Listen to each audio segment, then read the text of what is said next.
Shout out to USARK and all USARK members. If you don't know what USARK is, don't be ashamed. Just go ahead and click the third link in the description below. See what USARK is all about, okay? You never know when legislations are going to hit your backyard, so that's why it's very important to consider becoming a USARK member today. These numbers really do matter, and they look at it for consideration when it comes to battling legislation. So first and foremost, thank you, Phil Goss. Thank you to anybody out there who partners up and volunteers with USARK organization. Thank you for anyone out there who's a USARK member. And if you can't become a USARK member today, please talk about it on your platforms. Let your neighbors know, let all your pet stores know what USARK is here for, and it's here to fight for our animal rights. Thank you to every USARK member and USARK supporter out there.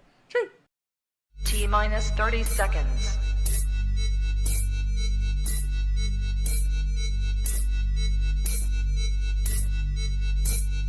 T-minus 20 seconds.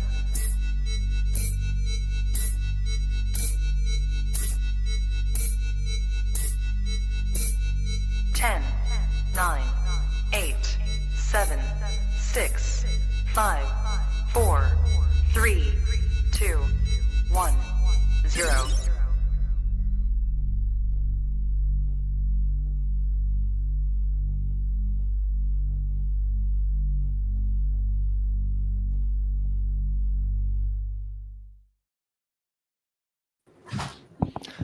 All right, guys.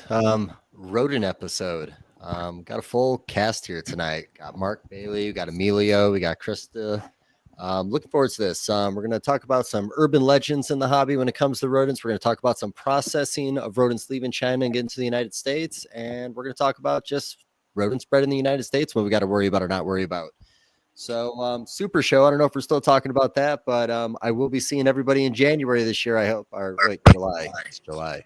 See you guys in July. But yeah, let's get rolling on this conversation. All right. Hey, guys. It's good to see everybody. Good evening. Hey, Mark. We're going to put you on the spot to start this out a little bit because I think all of us made some phone calls this week. We started talking to people we knew in the industry, but how many years did you work with rodents? I started working with rodents in 1990. Okay, nice. Actually 1990 is when I sold my first rodent.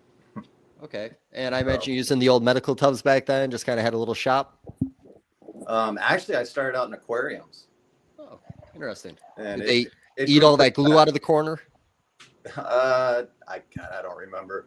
It grew pretty fast. It shifted to lab cages real quick, and until it stayed fairly small until I got into a bigger place, which was probably about 5 years. And I'd say by the mid 90s, I was cranking pretty good.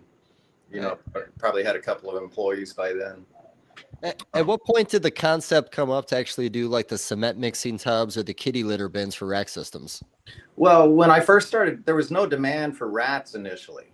It was mostly just mice. So mice, I used, cat litter pans, never used concrete tubs. That was just for rats. But that's when all that kind of started. The best thing for mice though were the small lab cages. Okay. I still like those a lot to this day. They're just too small. Yeah, bit of labor. I've seen the bigger ones you could pick up nowadays. They look like they're probably about like 24 inches wide. I've seen some that look about 30 inches long. Yeah. I like the rack system personally. It's just so convenient, even with reptiles nowadays where, I do see the benefits of some cages, but, large enough rack systems with the window in the front, I'd actually rather go that route. Yeah. Mice are they're so tricky because they're so high stressed. Rats are laid back, and I think with that high stress comes so many other issues. Mice are hard to breed. There's not a lot of people breeding mice in large numbers, that I know of in the United States. And that leads us into why there is actually, it's necessary for us to get some rodents in from other sources like China. I've heard multiple other countries that are coming on board that I'm hearing that are actually starting to make rodents available. But, you understand a little bit about that process. You want to talk to us a little bit about that? I think the big thing is that, within the United States, we have such a demand for mice and rats. It's not only the snake industry, it's the, birds of prey, wildlife rehabbers, falconers. There's, a few other things that's all outside of the labs. There's, a lot of mice that go to lab research. Krista and I were talking about that, and she's kind of in that field. But that's probably where the biggest supply in the U.S. is in the lab production, and Okay. they produce a lot, and that a lot of that comes into the shifts over to the pet trade, their surplus. No, So I definitely know about the surplus part. I will say I definitely want to talk about the United States labs and a little bit about that process. Chinese rats seem to be like the biggest topic in the industry, and I think a lot of it came with fear. Some reason the thought of an animal or a meal coming out of China for an animal is a big scary thing. I think people assume there's no quality control involved in that. And, me and Emilio, actually, we're all talking a little bit before this, but I find that a lot of this stuff is actually coming in okay. But when it comes to the shipping process, if the animals are thawing out at all and then having to be refroze, now that's when we're going to start running into bacteria issues. well, I think with the Chinese mice, I think those are that's they're being done right. I think they're being well fed. If you think about it, mice are they're not gonna do anything unless they're in the right conditions, unless they're being fed the right food, and the right age, and all, pretty much pathogen free. If those things aren't there, they're not going to produce. You're not going to have production. So clearly, they do a good job. And I think the way it works, this was 2 decades ago, the meat that was coming into the United States, before it could pass through the ports, it had to be irradiated. So I'm pretty sure all of this is being irradiated. So that's an additional deal there. I don't think they're ever thawing out from China to the U.S. But once they get to the U.S. to the end person, I don't know what happens. No, and I agree. That's what I meant on that. I'm sorry, Emilio. Yeah. Go ahead. I think that's cold chain is probably the main issue with the product. It's coming from halfway around the world. What I've heard is that it's clean, it's amazing, it's a great product. If not, we wouldn't be bringing so much of it. It's just we have a lot of issues probably on our end. Yeah, I think I think once it hits here and then it gets distributed, it's going through 2 or 3, maybe even 4 different chains. Some of it's getting repackaged. They might come in bags of 100, and this person might only want 50. So they get thawed out partially, refrozen, and all that. Obviously that's not good, but I don't think that would have, in most cases, a negative effect on feeding to most snakes. Krista might have some input on that. I've heard of things from various I've heard of issues from lab rodents, from China rodents. I think I've heard stuff from my rodents. It's people, they're going to blame something if they have a problem.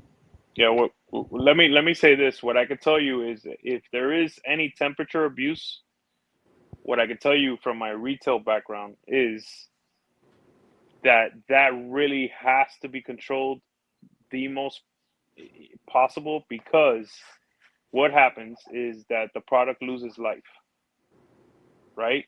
And if you think about some of the potential safety issues that people have speculated about when it comes to human food, right, in the retail setting, those pathogens are from temperature abuse. Okay. I believe So, that. yeah, so those are things that the people here have to take care of, or the process is here. They need to probably maybe get a little better, but at the same time, what are we talking about? Not even, it has to be, such a small percentage of the amount of rodents that are coming that, I mean, it's almost like, okay, if you get a little bit of bad rodents, you just get them replaced. That, I mean, right? So we talked a little bit about numbers, and we'll talk fallout. I think roughly, because I heard a few different numbers, 50 million rodents are imported to the United States on average a year. I did hear somebody said they thought that number was high as 200. I did hear somebody say, no, it's actually closer to 38,000. So I can't really say for sure. 39 million. Yeah, 39 million. Did I say 1,000? Yeah. My bad. Yeah. 39 million to 200 million a year on average. But I think 50 is about where we're going to settle at on this. And, just like Mark said before, these are going to zoos, raptor centers, cat breeding centers. This isn't just coming to our industry. If we cut our legs out from underneath us and we didn't have the China source coming in, I don't know what the price would be or if the hobby could scale without the diet. No, we'd be in big trouble. We wouldn't have a food source. Yeah. We would not exist. Yeah. Do you think, the Facebook hysteria around this is the way I'll put it? I feel like this is always, I know a guy who knows a guy who had a staple in the belly of a rodent. And, I think I heard somebody mention their animals would not eat their last shipment of Rodent Pro animals. I've bought from Rodent Pro. I've bought from labs. I've bought from backyard breeders. I did have one order come in one time where there was a rodent with black belly, and I got it checked out just for the sake of doing it. It was a large order I got in, and I think it came back with staph. So, at that point I contacted the seller. They did a full return, they understood, but, I haven't really run into a lot of issues where I would say my animals have directly died from feeding a rodent. So Lee, let me just say something about that. I think if you fed that rodent to a snake, the snake would be fine. But a concern that none of us talk about is, I think more of a worry with that rodent would be that it could get you sick. Mm-hmm. If we start having people get sick from this sort of thing, we gotta issues. I'm not as worried about the rodent with the snake, but it's food. Okay, so we have to, if we all just use some common sense with our food, we don't really thaw out steak and then refreeze it, thaw it out again, refreeze it, and then thaw it out and eat it. We just don't. Nobody does that. It's the same thing with the rodents. 100%. And let me go ahead. Let me jump in here real quick. Mm-hmm. I've bought a ground turkey at one of the best companies in the Southeast. Okay, guess what? It's my due diligence to smell that product once before I cook it. It's I have to inspect it. Why do you think most people do not get food delivered to them? People want to inspect what they're going to eat, right? So I feel like we need to, as keepers, right, and breeders, we need to inspect everything. So you wouldn't, you don't feed, if you get a bad batch or you get a bad few rodents, you smell them, they don't smell good, or there's something suspect, you just put those to the side, right? I mean, that's what we do with our food. If I wouldn't have smelled that ground turkey that day, we would have got sick. So what? I went and took it back and I got a fresh one. Things happen, Yeah. Mm-hmm. Yeah, I'll be honest, I like to challenge myself. I've had turkey in the fridge where it started getting a little slimy on like the deli meat, and I've rinsed it off and ate it. Yeah, listeria, baby. Yeah. Well, I like to push. I like to push it. Don't do that, buddy. Don't do that, buddy. Do not do that. I'm a food safety professional. That was listeria. Well, you know what? If I showed you the shit that I ate, you know what? Every time I do something like this, I think I'm going to send you a picture and we'll talk about it. Oh God.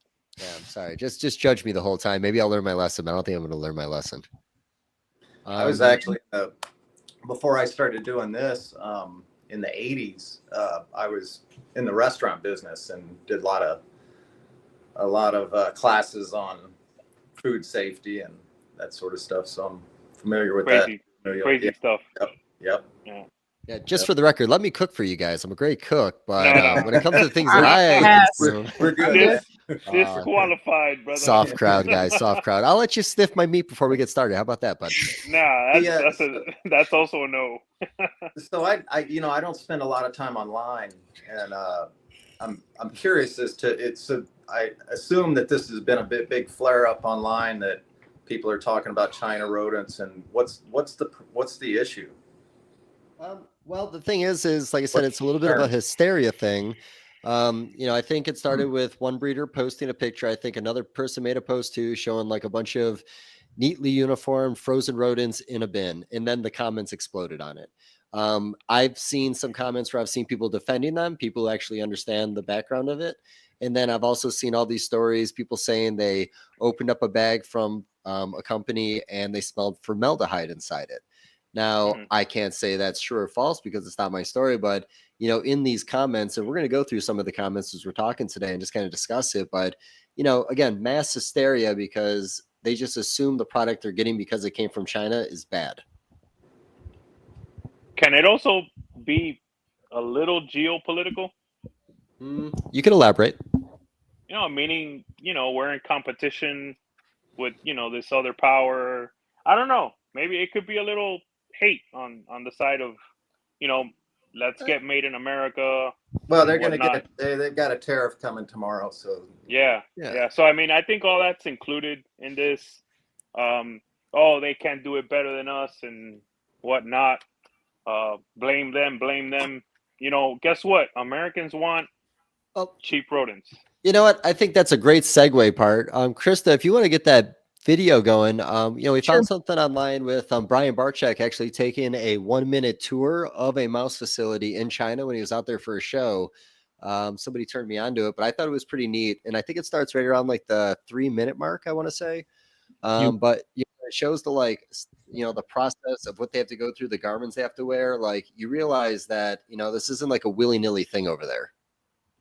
Okay. Do you want me? I'll play here with the sound on and everything, or do you want to kind of moderate over it? Yeah, right there. Put the sound on. Who cares? Yeah. Oops. Sorry. Getting this education, getting my master's. Oh, you should have known. I'm going to get you a subscription for Netflix. And then you're going to have to give me the password because I can't afford it either. Right there. Oh, right there. So, here we go.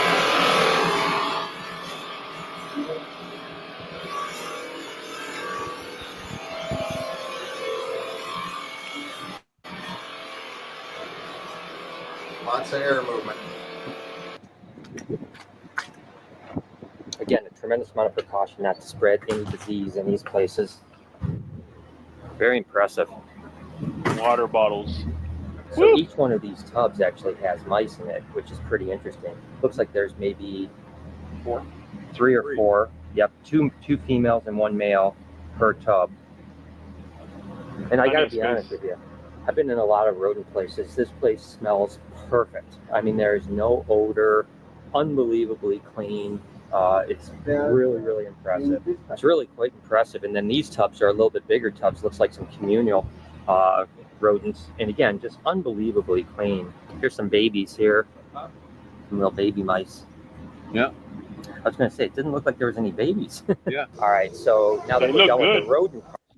Yeah. They look good and they're all lab. Lab mice are less stressed. They produce better, in my experience. That's what I've seen. So, the mice look good. Yeah, I'll kind of comment too. The garb is pretty similar to what I would wear at work with the hair nets. They have the lab coats traditionally. Depending on the room, we also have to wear booties as well. Looks like a lot of those cages are open topped, that can be used in a lab setting too. The lab settings have them also hooked up to ventilation sometimes. Just depends on what status like the room is. But just looking at that, it looks pretty. Little bit not quite at the standard of, I guess, American labs, but pretty close. Okay. I've seen some of the equipment they have for like the lab rodents where it's like a big unit, like a racking system similar to we have for snakes, but it'll have like ventilation and filters on the back for each individual container. I mean, it's actually pretty amazing how they do this kind of stuff. Way better than us. That was also 8 years ago in one facility. I would imagine that now they have, mouse racks and they have, water, gravity water. I doubt they're still doing water bottles. The water bottles are the cleanest. Yeah. Yeah, because you can autoclave those. You can autoclave them. Yeah. Yeah, it's again, it might be more labor involved, but depending on the cost of labor. And I used to work in a facility where we did plastic products, and our goal was we were trying to get products from China made in America again, and we were able to quote close to a lot of what they are, where it made it worth these companies bringing the products back. But I thought my boss said that in China the government pays for the electric. So like a lot of these larger companies there don't have a lot of overhead when it comes to making products, if that's still true. I think it's in the labor. They get the supply of labor, and it's very cheap. Oh yeah, Krista, when you say autoclave, what did you mean by that? For the viewers and myself.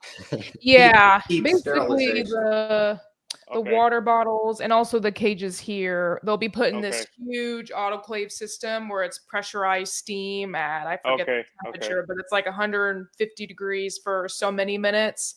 And then a lot of it's actually tested with the strip or an indicator strip, or sometimes they'll even do, we call it an ATP test, but you'll swab it. That's a hell of a lot of work. Well, that's a lab setting where... That's what they do with your dental equipment that they put in your patient. Yeah. Except on a large scale. They don't want any, contamination that could interfere with scientific results. So, So, again, the argument, lab setting, good. China, good. Guy who breeds his shit in his backyard in a shed might not be perfect, but it's a completely different circumstance. You know what I mean? It can be if the mice are healthy. But even like with the sterilization processes, I talked a little bit with a guy who was talking about they use chlorhexidine baths on their tubs, then they'll do a bleach spray on them afterwards before they put them back into production. And like you said, Mark, not only for the quality of the rodents, but the fact that shit can jump to humans. So that's a lot to keep the employees safe. It would take a lot for it to jump to humans, but there is stuff that it's just the way that things work. It's a gradual process, but we don't need any of those problems. I mean, I've never heard,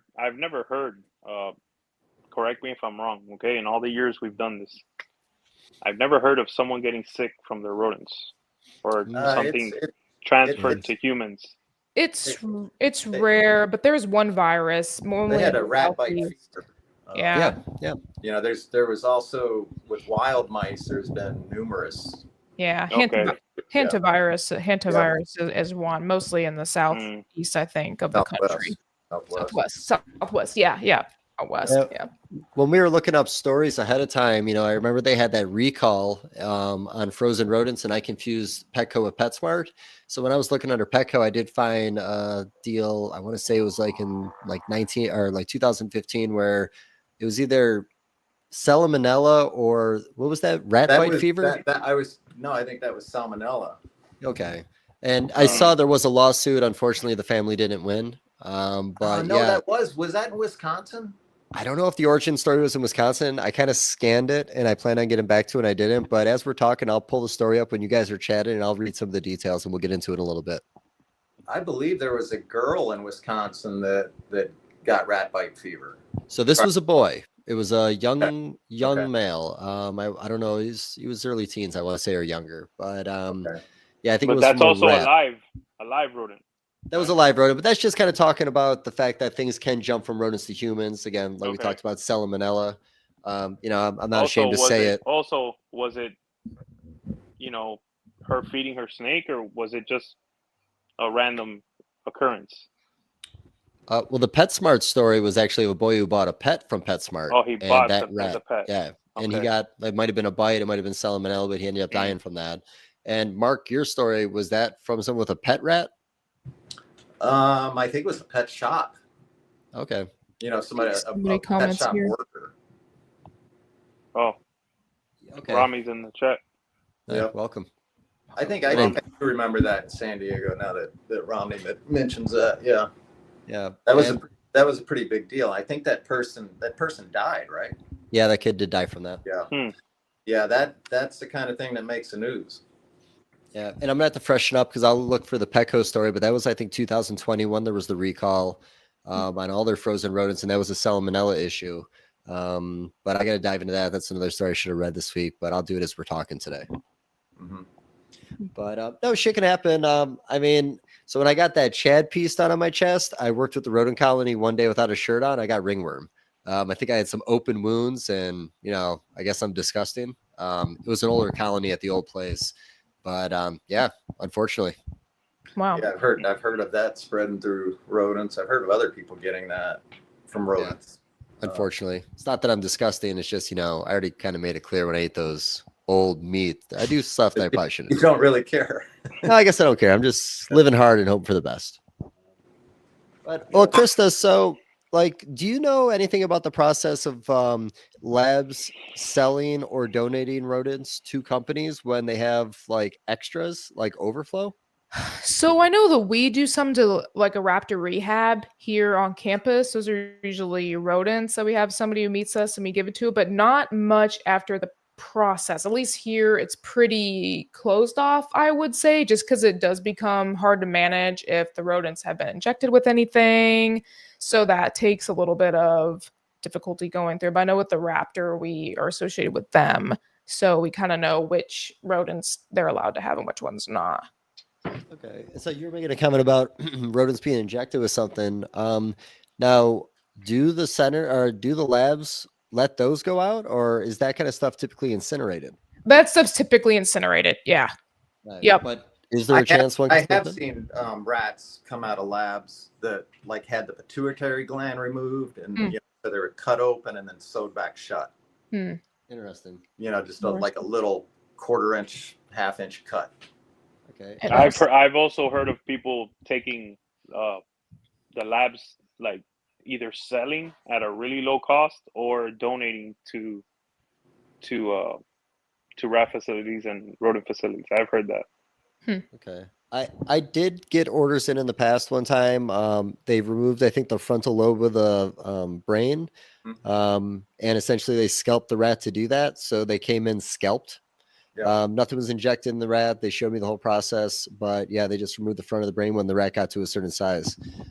So I bought a bunch that way. I didn't have any issues with them, and that was years ago. That would be okay. A lot of these rodents too are also genetically modified, and so I'm pretty sure by government law they cannot be kind of put out. We have genetically modified pigs too, so they're really highly regulate and make sure those don't get into the food chain, so they have to be incinerated at that point in time. That's pretty closely monitored from what I understand. The animals that make it out to the pet trade, that's the production that all the test animals come from. So you've got the animals that are being tested, you've got the production that's going on all the time to satiate the experiments. Yeah, like if they needed 5,000 rodents, they're not going to produce 5,000 rodents. They're going to produce 7,500 rodents just in case they have spillage or anything doesn't pass. Yeah. They might produce 100,000 rodents to take 100. Yeah, and that part is regulated too. As a vet, any sort of experiment actually goes through a protocol review process where all the vets will review that scientific protocol, and a part of that protocol is animal numbers. So we sit there and they do math to determine how many animals they need for those experiments, and it's really regulated where we don't want them to obviously produce too many because we don't want those animals to go to waste. It's like reduce, refine in science. We just don't want to grow haywire with the mice. We try to just reduce it and also make sure they do have enough to complete the experiments so that they get statistically significant data. So I will say that should be regulated anyways. Much like us, I would imagine that they can come up with their production spreadsheets and whatnot and know exactly how much they need and how much they're going to produce and whatnot. Yep. I mean, it's fairly easy. I think that, so Krista, that's a education environment, correct? Yep, this is all just academic, but yeah. In the private sector, it's huge. I see. It's like a completely different level of numbers being produced. The pharmaceuticals are behind it, so they've got an endless supply of money. Makes sense. Yeah. Yep. In fact, the facilities are some of the production facilities are incredible. Like the Chinese facility is nice, but some of the private facilities are just blow these away. They have filtered air coming in and going out. You have to shower before you go. You have to cross like 2 or 3 barriers. If you've been to another facility, you have to wait 4 or 5 days before you can step, with like 100-yard barrier to the facility. There's all kind of crazy rules. So they, and we have to protect that. The country has to protect that rodent supply so that we can continue to do these experiments.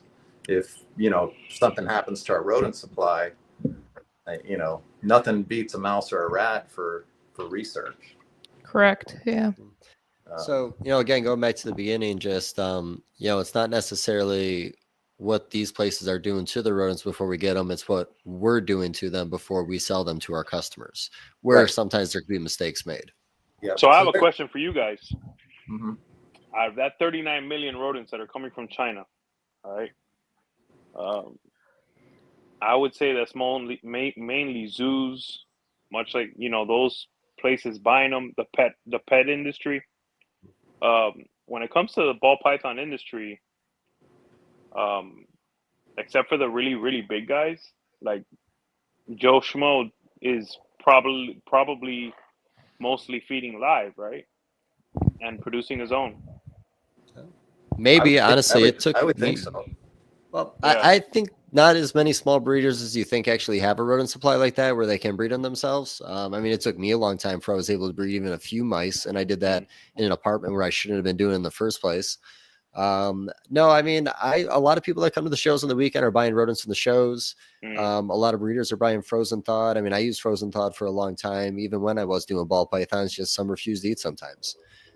So I don't even know. Well, how about this? What do you guys think the percentage is of breeders that actually breed their own rats? Off the top of my head, depends on size, right, of the collection. Yeah. 100 plus snakes, I would say 60 to 70% breed their own. Yeah. After you have 200 snakes, it's very unlikely that 200 or 300 snakes, it's your percentage of you producing all your rodents is lower, right, Mark? I think so. Just look at the math, because somebody told me just yesterday or this week that small rats on average sell for $3.50 each now. Yeah. And that, wow. I can't afford that, No. So when I got to Ben's place, so he didn't breed his own rodents. He had talked about that. He bought a bunch for me. So, his whole thing was he would have to build a building the size of his snake breeding facility to keep up with rat production and mouse production. I just don't think he wanted to deal with it. But he was probably one of those guys that actually had a large scale operation that, he had deliveries of live rodents coming in. Don't get me wrong, but he didn't produce anything in house. Right. Yeah. He would have needed an employee as well, at least for that building. Oh, at least one person, probably two. Yeah. For a long time. The rodents I think they're more work than the snakes. Yeah, for a long time when I wasn't full time, I bought all my rodents. Now I would say I buy 80%. Yeah. And I produce a ton of mice. But I'm to the point now where if I had to, I could be self-sufficient. But my collection, I have about 280 snakes right now. If I had more, I'd probably have to move and set up a bigger building. Sounds like a nice size. I wouldn't change a thing, bud. No, absolutely. I'm happy the way it is. But it's not easy, man. If I wasn't full time, I wouldn't be breeding rodents. It's also to protect my business at the end of the day. Yeah. No. Well, when we recently started moving part of the facility to a new location, the rodent thing I had been panicking on because that was my one concern. Where am I going to do rodents again? Now I got lucky and I found a little steel building that's like 12 by 24, and I'm going to see what I can get in there. But honestly, I think that space should be more than enough for me. And I do always have freezers full of rodents. But no, it is way more convenient just to make your own stuff. I remember Ralph Davis back in the day when he was showing off his collection upgrade, he was always showing like pallets of rat food coming in. And even when Justin got his new facility, actually building that really beautiful little space to do rodents in, that's something a lot of people got to keep in mind as you expand. Yeah, because for both of you, Mark, you first, what happens here in Florida is, you could find frozen, right? But you got to get ball python started live. At least 5 meals. So everyone during hatchling season is going crazy looking for mice, and thank God I don't have to deal with that anymore. But there were moments that was stressful. It was a worry. Yeah, they're always having crashes in Florida. It seems. Yeah. Never have enough mice. Oh yeah. Yeah, I think I've had a lot of conversations with Florida breeders over the years where they'll always talk that certain time of the year you're lucky to find a mouse source, lucky to find a rat source. I have a few guys I was buying wholesale down there. They're like, "Hey, can I just send it to you without a meal? Or these things are going to sit here not eating pretty much." I've never had a problem with rats. I don't even want to talk to anybody in Florida in July or August because they're just in such shit mood. It's like it's all they're talking about. Like I know, man. Yeah. No, our guy in South Florida, the rats are on lock. It's just the mice were an issue, forever. So. Yeah. You know what? I've always found there's a shortage of actual mouse breeders in the hobby. That's the hardest thing I've ever had to source when I've needed quantity. And we're not talking the frozen thawed side. I'm talking more live. So like having a rodent business is like one of the hardest things that you can do. Yeah. I did it for a solid 25 years. And it's very hard to do. It's 24/7, 365 days a year. Very hard to get people to work for you to do it for an extended period of time. I found that was the most important thing is that you couldn't have turnover because it would take a good year to teach somebody how to do the system to how to do it. And you couldn't pay somebody enough to do it. So I think those are some of the problems that we have in the United States. People just don't want to do it. There's too many. You can do a podcast and make more money. Maybe. Here's what I can tell you. There's too many other alternatives, I think, in the industry to make money than rodents have been. But I think there's great opportunity to make rodents if somebody was hard, worked hard enough and was disciplined enough. So it's been great for me. I'll tell you, it's hard work. It's like you say, it's a constant worry. You got to be checking it constantly when you're away. I got apps for all that stuff. But it's been a great decision. I don't love it, but I see this question from Nixon Reptiles. I don't mean to interrupt. Yeah, no. Oh, yeah. I was going to jump into that a little bit. Well, here's the thing. I mean, feeding a super large, obese rat as in a triple XL to anything, when you talk about boas and just, how we've changed the way we fed them in the last 10 years prior to how we were doing in the beginning, I don't put a rat anywhere near that size to any of my snakes anymore. A lot of times I'm going to be at like a large or an extra large, and that's pushing it. Honestly, I just think it's the fattiness inside those large rats that were killing the boas back then. Yeah, and I was breeding boas back in the day. That's what I started out doing, and I used to hear that all the time, and I think that's what it was. Or they just, I remember I saw boas that were raised on guinea pigs. And they were the worst. It was awful. I don't even want to describe that, but I think what you're saying is true. I think people were feeding way too big of rats to their boas, and they were regurgitating it. Boa. That's hard on a boa. Well, some of them. Yeah. What you got, said, bud? I mean, back in the day, we used to really feed big meals to our ball pythons. Some people. People advocated for that.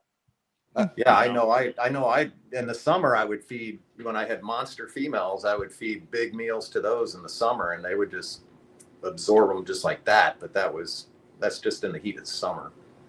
Yeah, I've always, actually, or not always, but I do a lot of larger rodents with my adult breeders, and it's like a meal every like 3 weeks to a month. And when they first lay their clutch, I'll give them like a few small rests, put some of that initial weight back on them, but I've had some females that I think I've done like maybe 9 meals over the course of the whole year in between breeding. So you can do a small or a larger meal and space them out more. You just don't want to abuse the animal by feeding them too many of those large rats. Yeah, we do a number on their liver over time for sure. Yeah, I do smalls and mediums. I don't do really bigger than that. I have one girl that used to retire rats for me back in the day when I had rats. And I mean, I noticed that it was a task for her to really take that meal, and I stopped it. Like just in the last one thing I've changed in the last 2 or 3 years, just off the subject of speaking of husbandry, and it's kind of been since the onset of the people claiming that ASFs are better for the snakes, that the snakes stay leaner. I've been feeding smaller meals less often. So in other words, I've been feeding my snakes a lot less than I have in past years. And I am still getting all the production that I've ever gotten. I probably feed about every, maybe 10 days, 11 days. It's not a 7-day schedule anymore. Sometimes it'll go 2 weeks. And I noticed that obviously there's a lot less shit in the tub. I think that the snakes utilize that food item. They're really utilizing all of it. Maybe they're not staying on the heat as much, but it's. I think the production's been just the same. And then of course at the right time of the year, I might feed them just a little bit more. And that I'm just beyond that point right now, and it looks like we're going to have great production again this year. So I don't think there's a wrong way of doing it if it works for you. And we've talked about that with like incubating eggs. There's probably 50 different ways you can incubate a ball python egg, and you're going to get a baby ball python. But what I'm saying is, if I can save money on, reduce the amount of food that I'm feeding the snake and still get that same amount of production, that's a cost savings. No, that's you running a business. Paying attention to the details. I think we overfeed our animals, to be honest with you. That's for sure. Yeah, that's what I learned there. I mean, you see it in people's dogs and cats, let alone snakes. It's just it's a mentality that they need to eat as much as we do, but the metabolic rate is vastly different. So right. Well, do you guys ever do you also got to weigh the rats. Your small might not be my small, my medium might not be your medium. There's a lot of little things that go into it as well, right, Marc? The variables. Yeah. I was going to say, I lost my train of thought.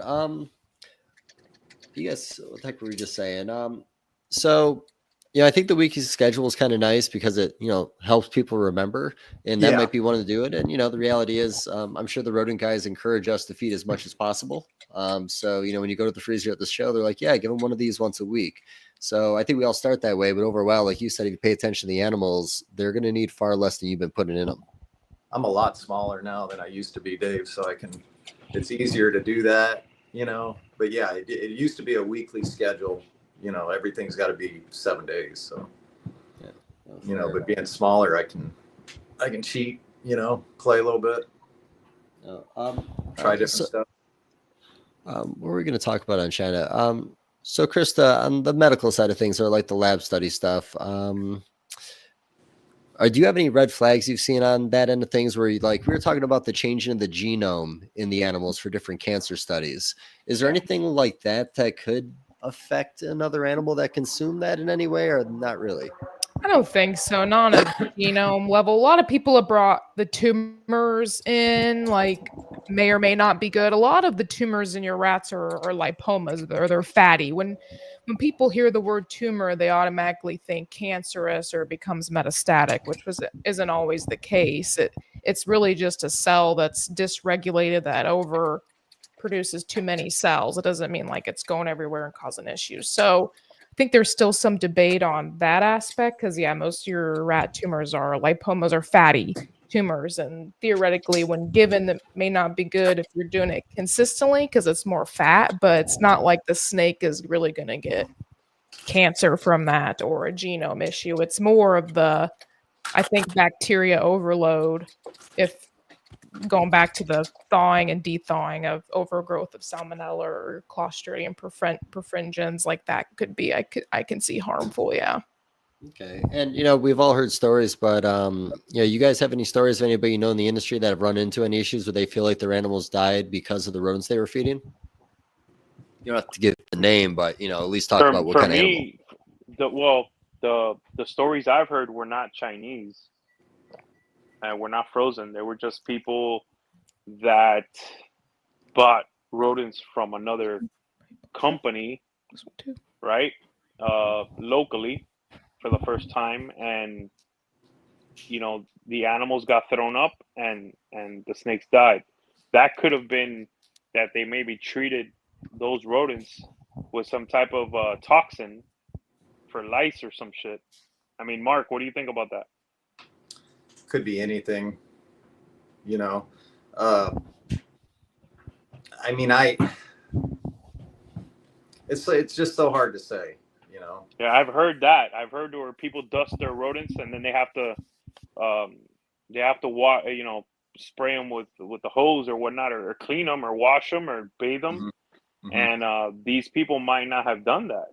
And the snakes had, took that down, and a friend of mine lost 10 snakes. Most of the stuff, I would think, if it was that harsh, it would kill the rodent. Well, I would tell you this: they were live; they were not frozen. So right, it's weird.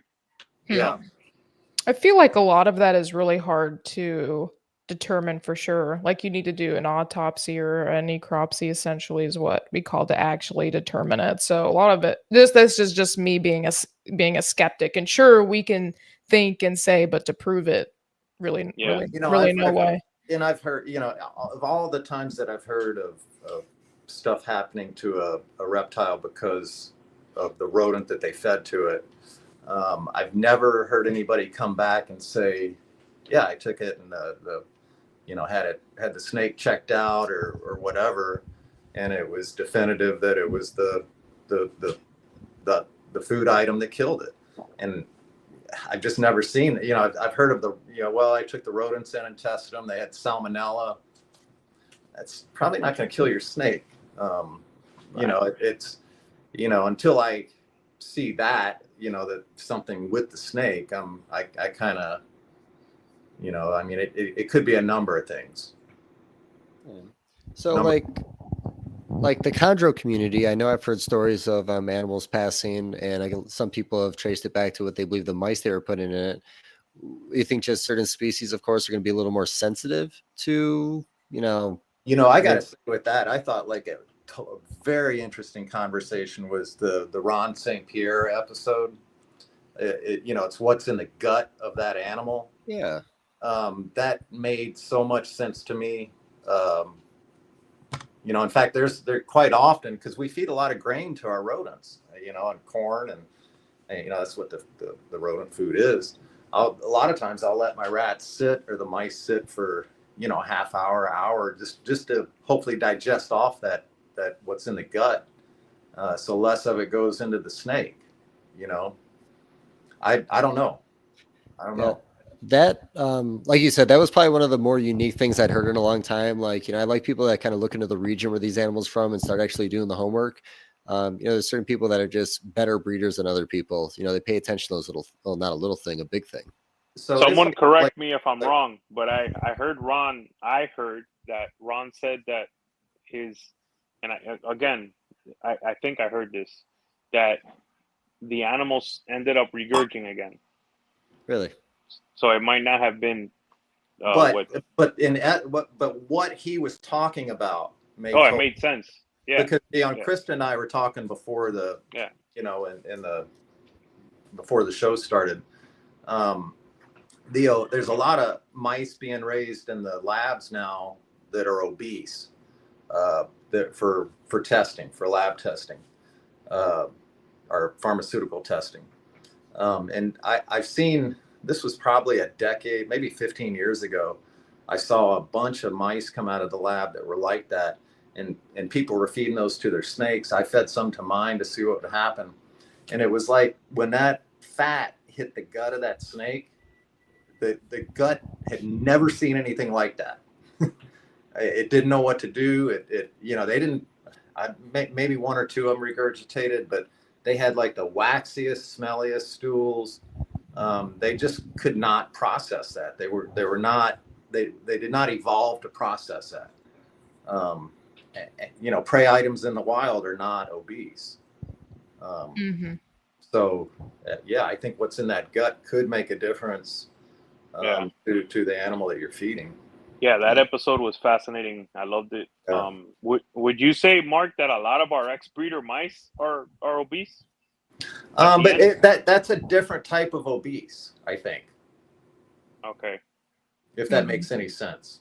Yeah, because they're really big at the Yeah, end. The females. these obese mice were, you know, they were genetically made to be. Oh, gotcha. Yeah. Okay. Yeah. Sometimes they're fed like fatty food too, and their hair is actually like greasy kind of too. My old buddy, old buddy down in Iowa, Anthony McCain. I used to send him a lot of retired breeder mice. That's all he'd feed to his ball pythons. Yeah, mine love them. Yeah. Dave, did you ever know Anthony? Never got to meet him. Always enjoyed all the stories. Paid attention to what he worked on, of course. But no, I unfortunately never had the chance. And you know, I had heard he passed away just a couple years ago. Yeah, he did.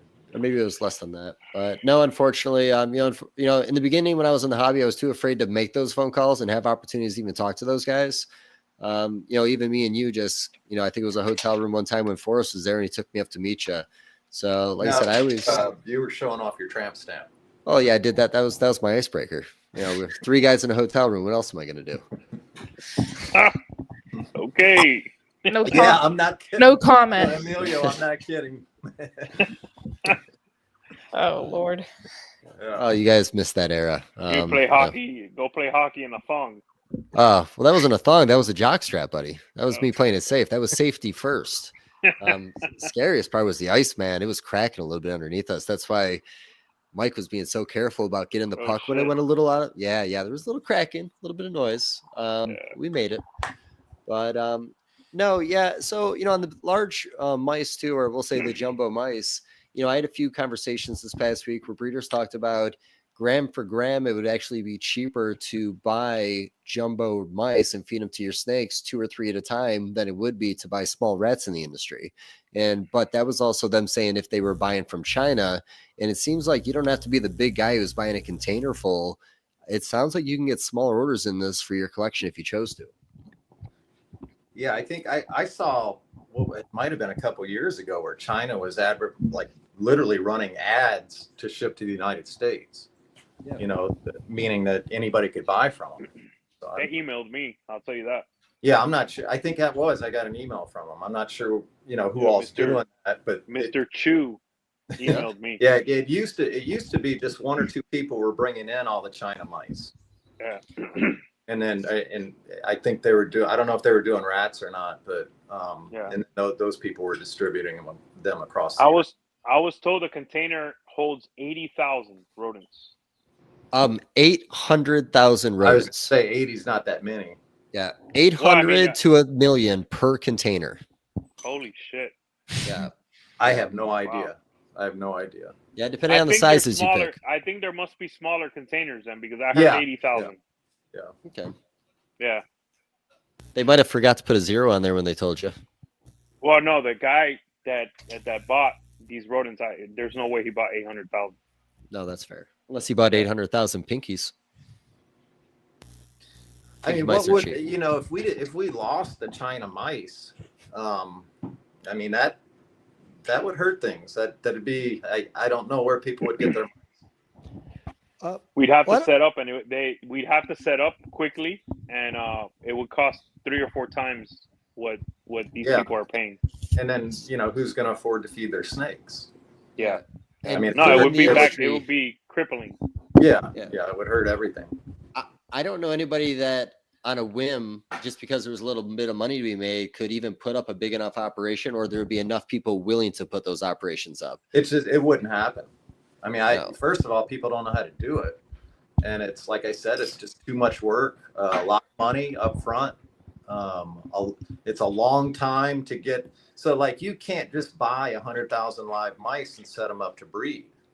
You have to produce your own to fill up all the breed. It just, I always said if I had a crash on my mice or rats, it would take a good year, and this was back when I was in full production. It would take a good year and a half, maybe longer, to get back up to speed. 100%. Because you cannot go buy that stock. Yeah. Talking to people in the past. Real quick, the labor. Nobody is gonna do. You'd have to pay so much to get people. Listen, I'm gonna tell you guys this, and this is gonna sound mean, okay? In Gainesville, there was a big rodent breeder back in the day. Guess who he was employing? Meth Mexicans? Heads. No. Meth heads. Meth heads. Okay? Those are the only people that would do the job in Gainesville. And then down south, a lot of Central American, lower Central Americans and stuff like that. Americans are not going to breed rodents. It's not happening. No, I'm going to be honest with you. I don't mind working with rodents. I don't either, but it's mine. Yeah. It's all for me. You know what I mean? No, that's true. I always say I really treat it like a hobby at this point. Like it's, I make really pretty mice. I make really pretty rats. I mean, I've got gorgeous rats that I feed off. Like these are pet quality rats, but I just want something pretty to look at while I'm working with them. Is someone going to work for $16 an hour to take care of your rodents the right way? Are they going to show up every day going home smelling like dog shit? I don't know. Marc, not for long. Not for long. Yeah. No. So it's a revolving door, So we have, me and Marc have a mutual friend that he ran a larger facility, and I believe he was getting ex-cons that were in a work permit or some kind of working deal where I think the state actually paid part of their salary. Yeah. You don't have to say the name, Marc, but I don't think he could ever keep them. No, I think they cycled through a little bit, but they were at least there, and the price was right. Mm-hmm. Yeah. I mean, there's all kind of things you can try to do. You could try to get some interns from a university. Yeah. But it's not going to work because you need somebody that's going to be there long term, that can, that knows a full system. It's just not a simple thing to do. Mm-hmm. Like Emilio was saying, you're going to go home to your wife smelling literally like shit. I mean, for what I'm doing now, I'm pretty good at it. There's, most mornings I go spend like an hour out in the building with the rodents, and that's all it takes. And I enjoy the heck out of it now. And not only that, there's no rats, no mice. I wear a mask. No, I mean, most people, you better mask up because it could probably be doing damage to your lungs as well. That's right. I was saying I wear a mask, just, like a little sheetrock mask. I wear a gas mask. Pretty much. I just do it just enough to keep the dust out. You can also develop allergies over time as well. Yeah. So what do you do when you have a beard? Those little masks are a real bitch. I mean, I'll be honest. What do you do when you get like rat turds and snake shit in that? They do make covers, I've seen, in a lab setting for beards. I've seen that too, yeah. I'm going to tell you guys this. Dave, you should be wearing that way. a professional mask if you're breeding rodents. Yeah, I usually have a no matter if you have your fan beard, blowing on me the whole time. Do whatever you got to do, bro. Well, Emilio, I'll go one step further than that. One thing that I've always maintained is super great ventilation. Even in the dead of winter, I ventilate. Yeah. So there's always fresh air. You'd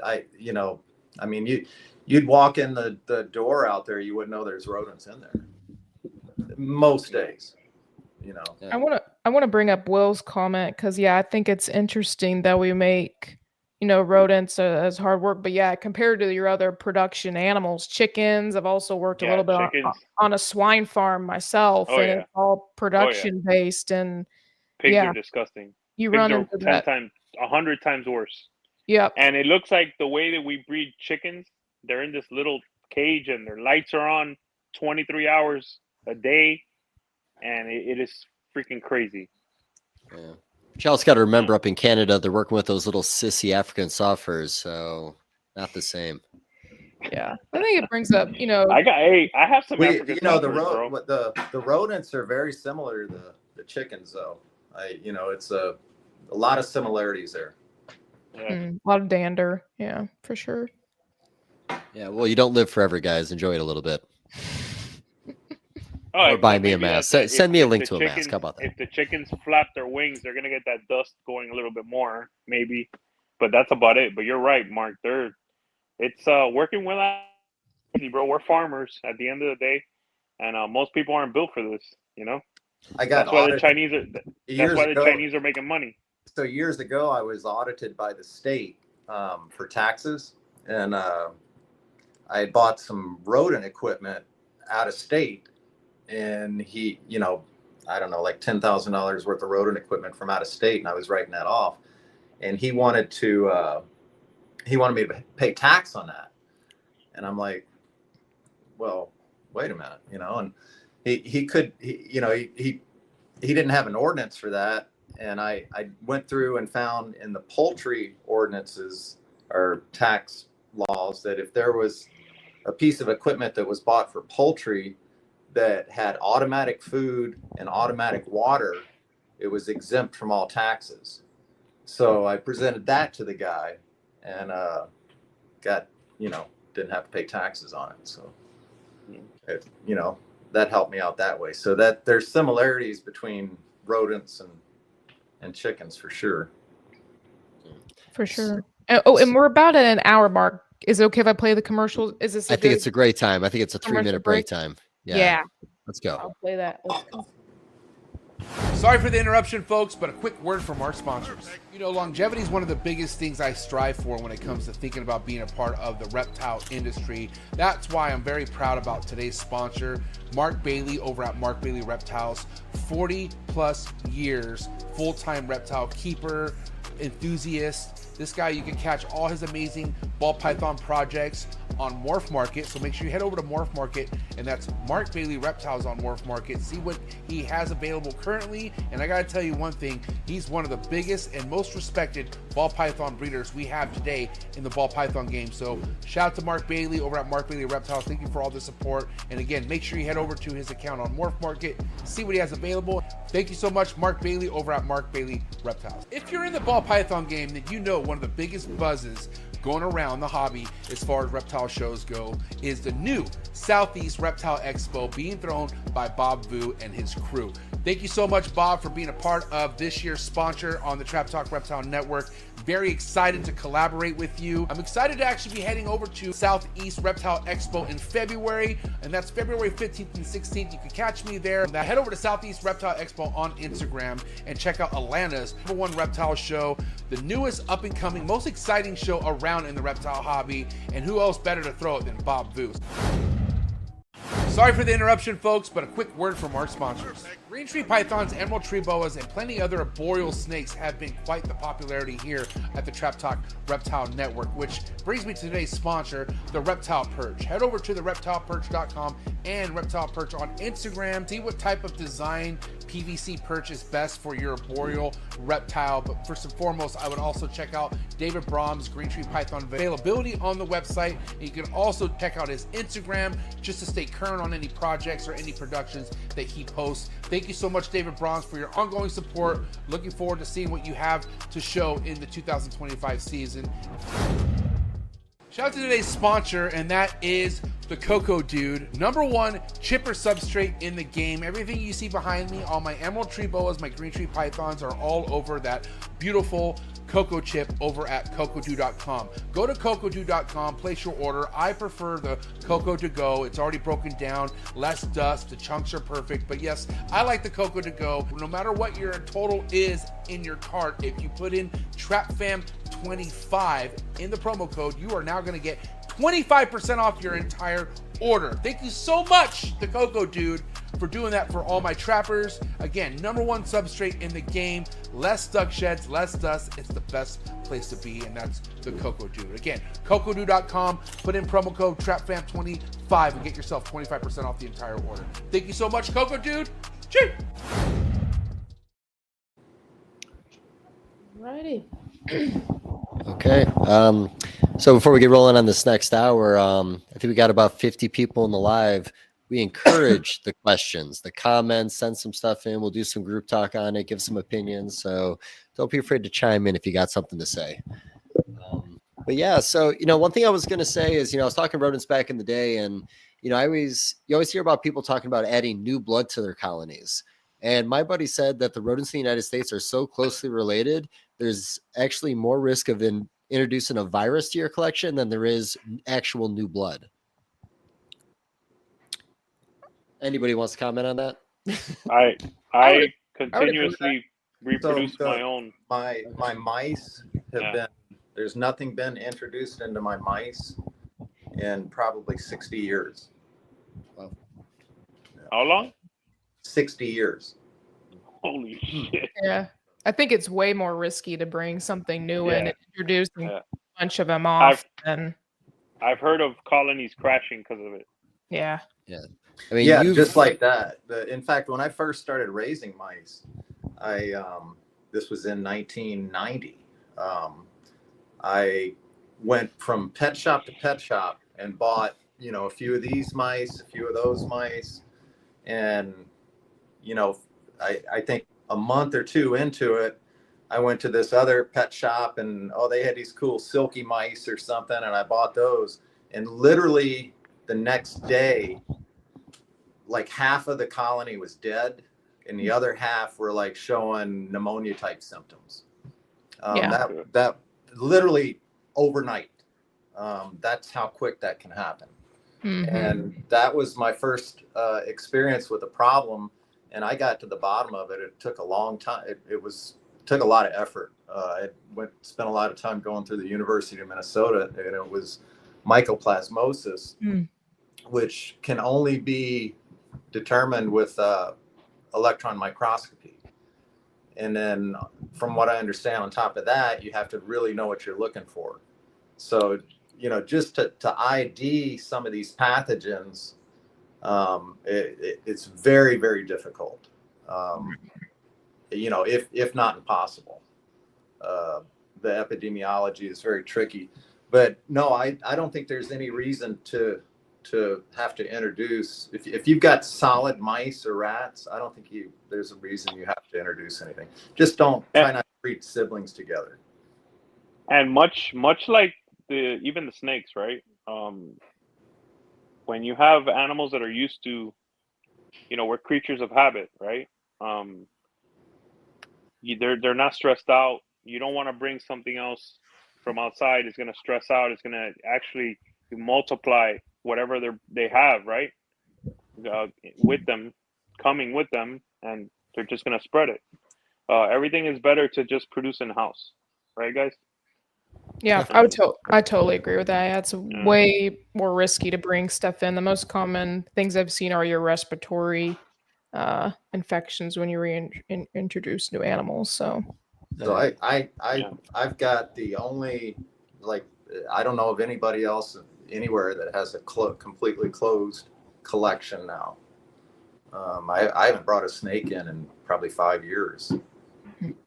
Yeah, I'm kind of in that spot now where I'm not introducing much new stuff. I bring in babies. And I haven't done a show either, Dave. Yeah. So when you expose your snakes at a show, you're not closed. No, 100%.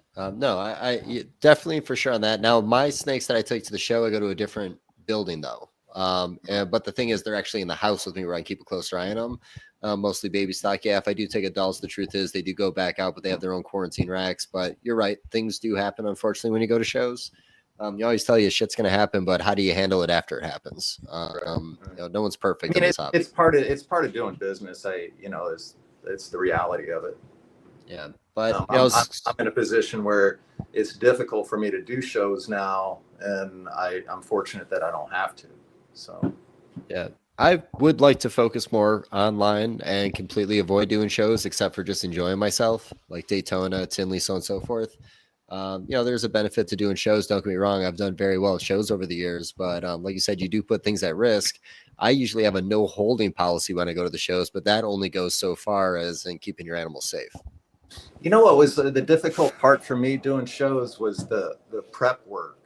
because I would have to start preparing like 2 weeks before, because I would provenamide everything that was going to the show, including my luggage, including my vehicle, all the display. I did not want to bring back mites, and I didn't. But, all those precautions that I would take took so much time. Knock on wood, bro. Knock on wood. I've done 45 shows now, and I haven't had a problem. That's amazing. I mean, I was bringing, 200 snakes to a show, though, Yeah. Yeah. So not to change it up too much, but I was kind of going through some of the comments in a couple of these posts as we were talking and trying to find the stories of something that happened. Some people are commenting a little bit on it has the date the rodent was produced that's frozen. And they're saying that some of these were frozen for over a year and there was concerns behind that. Do you know of any issues of keeping rodents too long in a freezer burn, or anything that could affect your animal? Mark, do you want to go first? Yeah. I think you'll lose some nutritional value, and you could also get some freezer burn. So obviously that wouldn't be ideal to feed to your pet or your breeding stock. But I don't think that that's going to be the end of the world for the animal. Yeah, I've been told by the big rodent guy down south that he likes 6 months. Yeah, I've heard that too. And it depends on how it's packaged. If it's for me, what I do, is my stuff is pretty much it doesn't go more than three or 4 months. Mm-hmm.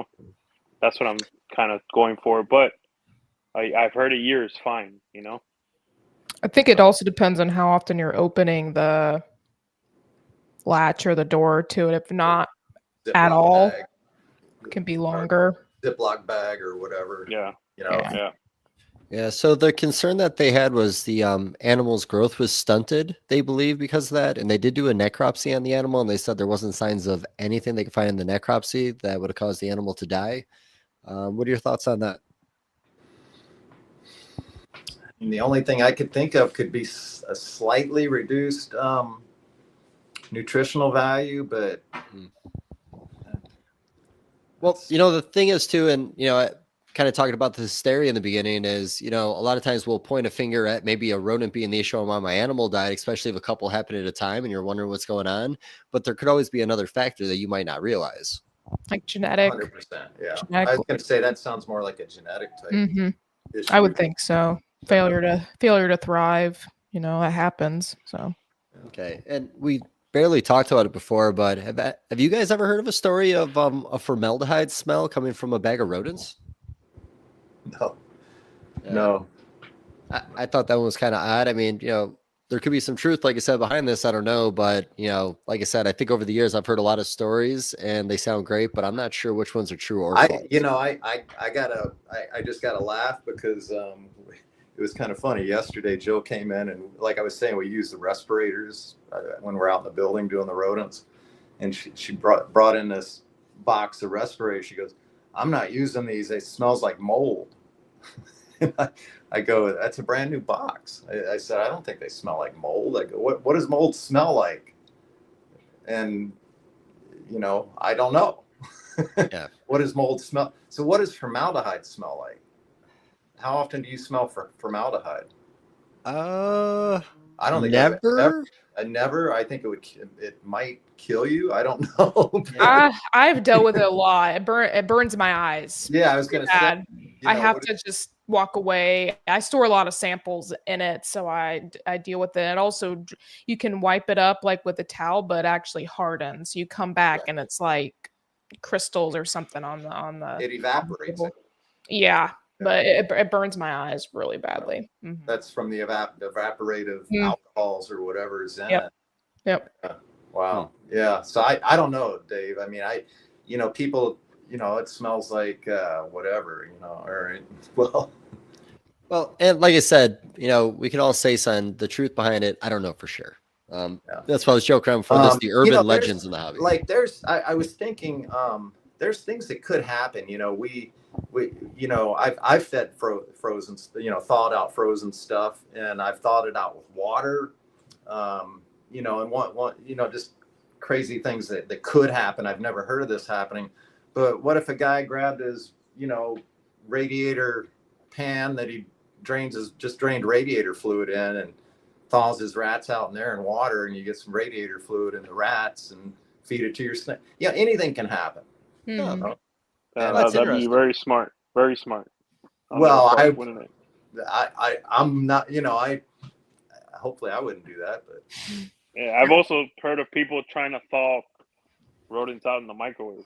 So. You could, you know, cooking them. Yeah. You guys, have you guys ever tried that? No. Never? You should not prep these anywhere you have food. Like, that should be like, this is just common food safety. There was one guy that said this on a podcast, and the fucking rodent blew up in the microwave.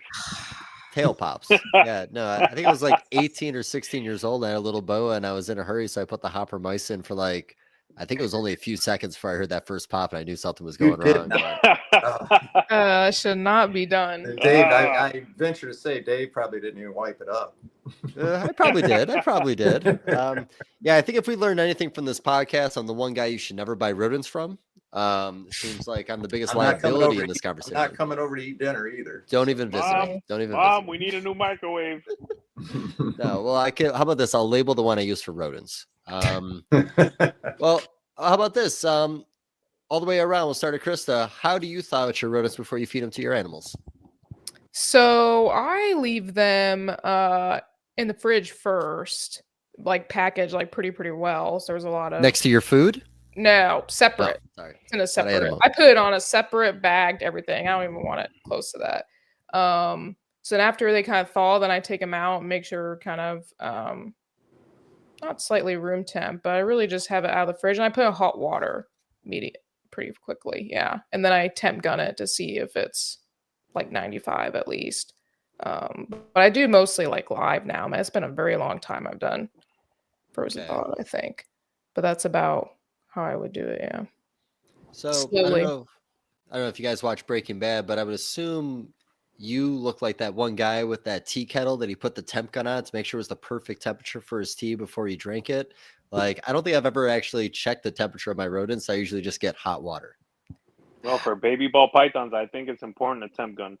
Yeah. I think you guys need to stop letting these animals make you your bitch. I never have any issues. Well, I had some that were picky, and they wouldn't eat it unless it was above 95. But as soon as it was 95, I feed them they're heat activated. Yeah. I do it at 104, and that's where I get a reaction. Huh? Wow. They're heat activated. Yeah. Average temperature on a rodent is 104, right, Mark? 104. You know, that's a good question. I don't even know. Krista. I think it's 104. Dude, I should know. Come on. I should know. Dang. Yeah, they're hotter. That's your little thermometer probe on your. Yeah, we're 98.6, right? They're like 104. I think they're definitely warm. Are they 104?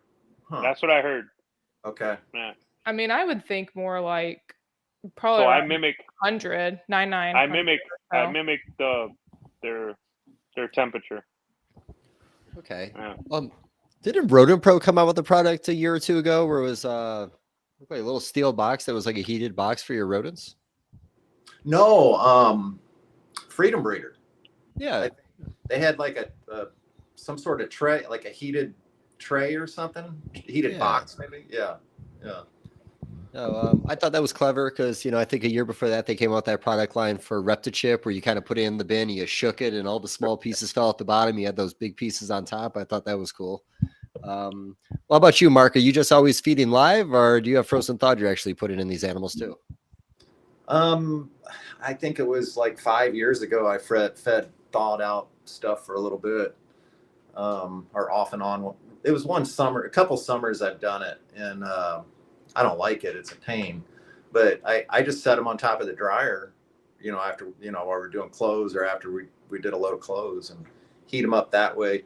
I didn't really like doing it in water. I try to do the bags in the water to heat the rats up. I do that, yeah. But they still get so waterlogged, so I know there's different ways people do it, but I think the key there is letting the rodents completely thaw out and probably getting them a little bit warm so that you can get that that feed response. All right. So what's your why do you have a problem with it being waterlogged before feeding it to the snake? What are your concerns? No concern. Well, I guess just that like bedding will stick to it. That's fair. Yeah. That's fair. Yeah. You, Emilio, you doing frozen thaw? Or you just? I do 99% live, but once in a while for the pet trade, I will get some animals on frozen thawed. I let them thaw out in the room on paper towels, and then I'll warm water to about 125 degrees. And once it's thawed out fully, I'll put it in there, let it warm up a little bit, you know, wave it in front of the animal, and it's a wrap. Okay. So because I got to say the weird thing every time, I went to a garage sale one time and I found one of those things that they do the old lady's hair in, you know, that big like dryer thing. And I just had a table set up where that kind of blew warm air on them after they had already thawed out to room temperature. And that was essentially giving me my heat signature as I walked through the building to feed them. That's a good idea. Hey, $5. Let me ask you guys, what do you do with the rodent if the snake doesn't eat it? Just go to the next one. Garbage. Well, what do you mean if they take it and don't eat it, or just don't take it in general? If they don't take it, do you just lay it in there, or no? What are you talking about? Ball pythons? Anything. I mean, colubrids, I'll put a little tray in there with frozen thawed, and they'll pick them off one at a time until they're done. But with a ball python, I think it's a rarity for you to lay a dead animal in there and them actually eat it. And then what do you do if they don't eat it? Just go to the next snake, or? Well, I guess it would be more for me is did the snake take the rodent, get saliva on it, and then am I stressed out about that before I give it to another animal? I know we're always worried about swapping spit in the hobby. But no, I mean, if it's not touching the base of the container, nothing like that. Well, if you put a live rodent in with a snake and then you come back an hour later. I mean, I look at it that all the snakes are in the same, it's like they're all together anyway. So why wouldn't I go from one to the other? I won't disagree with that. Like I said, I mean, it's not like tongs. If you're doing tongs, yeah, but I feed off tongs. If something takes it, and it doesn't eat it, that's going to the garbage. For me. Yeah. Well, I think that's a strong precaution, but I don't know. I mean, because sometimes with frozen thawed, if there's two, the snakes are side by side, right? Yeah. I mean, oh, for sure. Yeah. Yeah. Also, it depends on the size of the rodent. If it's a frozen thawed, let's say fuzzy or a young hopper, that strike might already kind of damage it. Mm-hmm. And it's kind of, if it hits it, if another one hits it, it might mess up the rodent, and then you got a messy situation sometimes, Yeah. So I'd rather just move on to the next one. Mm-hmm. Okay. And, I know not everybody is precise about the way they do this. I'm sure people have left a bag out. Oh, I forgot. A couple hours later, they come back. Maybe they've been at room temperature for a few hours. Like I said, I've never really heard of large mass die-offs in a collection because of rodents, for the most part, at least, again, in the ball pythons sector. But, sensitive species, like I said, I wish Junior was here. He had a story about mice he used one time and what happened, but I should have asked him more about this before we got started. Hogs are some of the most sensitive, correct? Well, they can be. I think it's the hair on the rodents. Junior always talks about that. A few other hognose guys talk about it. Their digestive tract is not meant for the hair. So, if you do hairless mice with your hognose, you're doing them a favor. And those probably came from China, just so you know, but that's okay.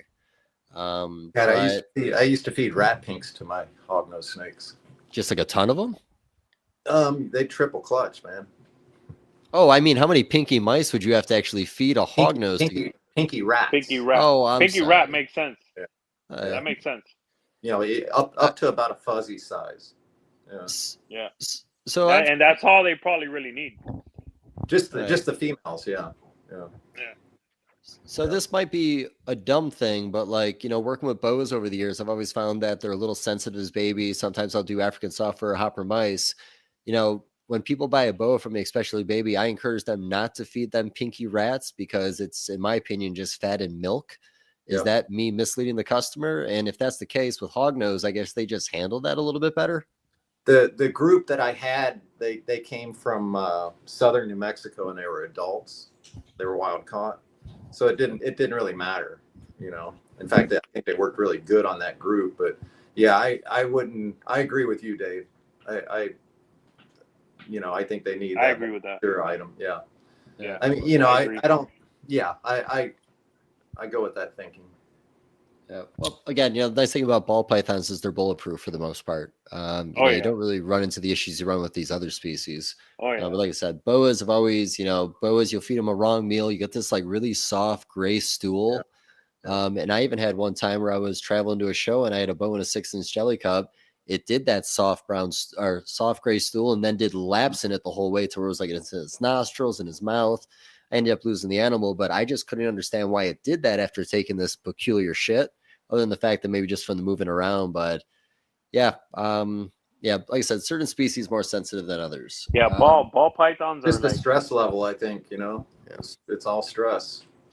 Ball pythons to me, and I think that's why a lot of people that are into other species hate them. Bro, ball pythons are perfect. Well, they're great. Yeah.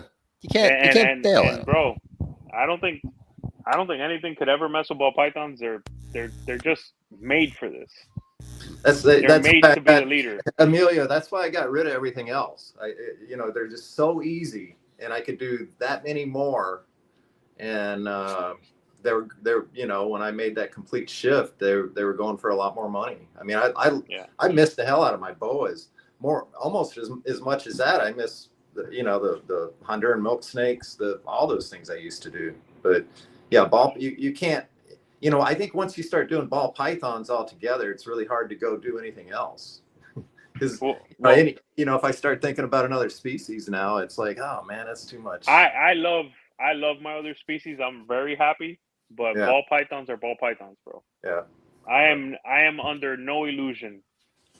I like opening that incubator and seeing new babies. I guess it doesn't really matter what they are. Yeah. See, I'm obsessing over Hondurans, and I feel like I've always obsessed over them. And anytime that I'm all like, yeah, it's time to buy these things, it's always on the market's at its highest. But, I did a podcast recently where we were talking, and I went on Morph Market ahead of time, and I looked up Hondurans, $2,000, 0 ads. Hondurans, $1,200, 1 ad, 1.2 group of Hondurans ready to breed. It's definitely, and what were your clutch sizes back then? Because I only have a couple under my belt. And they were like 4 eggs, 3 eggs, I think 1 5. Those are young animals, right? Younger animals, yes. Yeah, they all the young animals will go small, but they'll get bigger and bigger. I've had clutches as big as 10 eggs on Honduran milk snakes. They'll double clutch pretty easy. You know what I liked a lot, Dave, were the black milk snakes. I always like the black milks. They get big, and I mean I fed mine medium rats. Okay. Wow. Yeah. Holy crap. Yeah. And they would lay, like 16 eggs. I think I saw a really big one. They're like this big around. They're impressive. They're like this big. Impressive animals. Yeah. Yeah. No. I love my colubrids, bro. I love my colubrids. My Drymarchons, my hogs, my MBKs. I really have fun with those. I can't wait to really start producing them. It's fun. Yeah. So, when it comes to these big companies, diversity is important. So when it comes to these big companies, I have heard people make comments, and it seems a lot in the comments there, people are angry that the companies are leading them on. They're not disclosing the fact of where they're getting their product before selling it to them. Do you think that's fear that if they tell the public again, they're going to freak out? Or do you think it would actually benefit these companies to disclose where they get their rodents from? Okay, so I don't mean to jump in on that one, but that's it's a tricky thing because we've got because the animal rights, for one thing. Nobody really wants to give out their sources. A lot of this stuff comes from labs. You never see trucks driving around with this lab of mice and rats, or it's kind of a low key thing. I think it would be to the benefit of the company to disclose if this came out of a lab, if this came from overseas, or if this was domestically produced, or if it was in-house produced. Yeah. I would do that. It's the right thing to do. It's the right thing to do. It's the easiest thing to do. But I see where they would want ambiguity and just offer the cheap prices, because there is a segment of the customer base that might not want to buy because of that. But overwhelmingly, the customer doesn't care and just wants to pay the lowest price possible. But they're afraid of the stigma that comes with the anti, Asian, powerhouse that's coming and whatnot. And, that's what I think it is. And these big companies aren't putting little companies out of business. Little companies usually put themselves out of business because, it's a tough job to do. I've cycled through a lot of people, but, them getting, again, these Chinese rats in does not affect the little guy. You can buy whoever from you want. And it seems like a lot of these little guys do stay competitive with their prices. I thought I was looking at Rodent Pro and I thought I saw $450 for a large. And I feel like when I buy large for my local people, I'm not paying that much money. So I have a question. Has anybody ever heard of a rodent breeder, small or large, going out of business because they couldn't sell their rodents? Oh, well, I did. The Amish. You ever dealt with the Amish? Oh, those were like the most unhealthy. That was a I think, if I recall. Well, there's been a lot of these that have popped up. I always say they build a really nice rack system, and when they sell them back into the hobby, it's awesome. But a lot of times I heard of them getting like restaurant scraps and bringing them back and feeding them to the rodents. That's what it was, something like that. Yeah. And I don't know. Yeah, it's a good thing they don't watch podcasts. They're not going to know anything about this. Are they still big companies? Are they still doing companies? Well, I live near Oklahoma, and I do over the years I have had people try to create relationships. I've had middlemen say, "Hey, I got this community that's working with these. Do you want to work with them?" A lot of times it was just how far I had to travel to get the rats was the downside. But when it came to cost, their costs were as competitive, if not lower, than the big guy. And a lot of, they beat a lot of the prices of my little guys too. But again, they weren't buying their food. It seems like the food was being donated to them. Yeah, I think in that case, like if you were if you were a big, if you wanted to, you could supply them with the feed and they would feed that to the rodents. No, and I can almost guarantee there's probably people that have relationships in those communities where they're bringing them the food for them to build, and they're just giving them pennies on the dollar and what they're actually flipping them for. Right. I do know a guy that was flipping rodents from an Amish community for a long time, and he was making a lot of money. Here's a pretty good comment from Nixon about reason why some guys may go out. Yeah, I mean it's a lot of work. That's always going to happen when things get tough. But that's not, it's not because he wasn't selling his rodents. The demand for the rodents is there. No. Yeah, or if you have a lot of local people just making them yourself, I guess depends on where you're at. But if you have a consistent customer base, you're not going out of business. We've been talking an hour and a half, and not once has it come up that the mice and rats in the United States fall under zero regulations. True. They're not USDA accredited. Yeah. Colorado, it's kind of tough to breed rodents. I thought there are like constant inspections and things like that. I've heard. So I think in order to sell rodents in that state, I think you have to be. It's a state thing. It's not. I think that's the only state. Like if you were going to raise small dwarf hamsters for the pet shop, you would have to, have a license with the state to do that. Okay. I will. In fact, a lot of the other pocket pets are regulated under USDA. Mm-hmm. And I'll say it from the lab point of view. Yeah, we have the USDA that pops up once a year that will go through every facility. And mice and rats aren't on that list. But then you also have another entity called ALAC, which is more of a laboratory accreditation, and they check every single room, mice, rats, anything, look through every single thing. So at least on the lab part, it's still very Highly. How often are those inspections? The ALAC ones are once every 3 years. Yeah. Okay, it's So not terrible. yeah. And then the USDA is once a year. Once a year. Not There's some other planned. fields are twice a year, I think, on USDA. Maybe. So do you think USDA will affect the rodent breeding community before the snake community, or vice versa? I feel like they would do snake before rodents. Well, I don't think any of that's going to happen anytime soon. It never has. No, we got to talk about it, so we're always concerned about it because we don't want to stop donating. We've always been concerned about rodents because I think it's the easiest thing for somebody to get sick over. Yeah, I think it's easier than a reptile to get sick over, and No, of course. Well, so do you think that USDA would actually put a lot of these smaller guys out of business? And do you think we'd see more having to come from China? What would the cost be? They would set what would happen is they would set standards. Like you'd have to have minimum cage size, minimum square footage for X number of animals.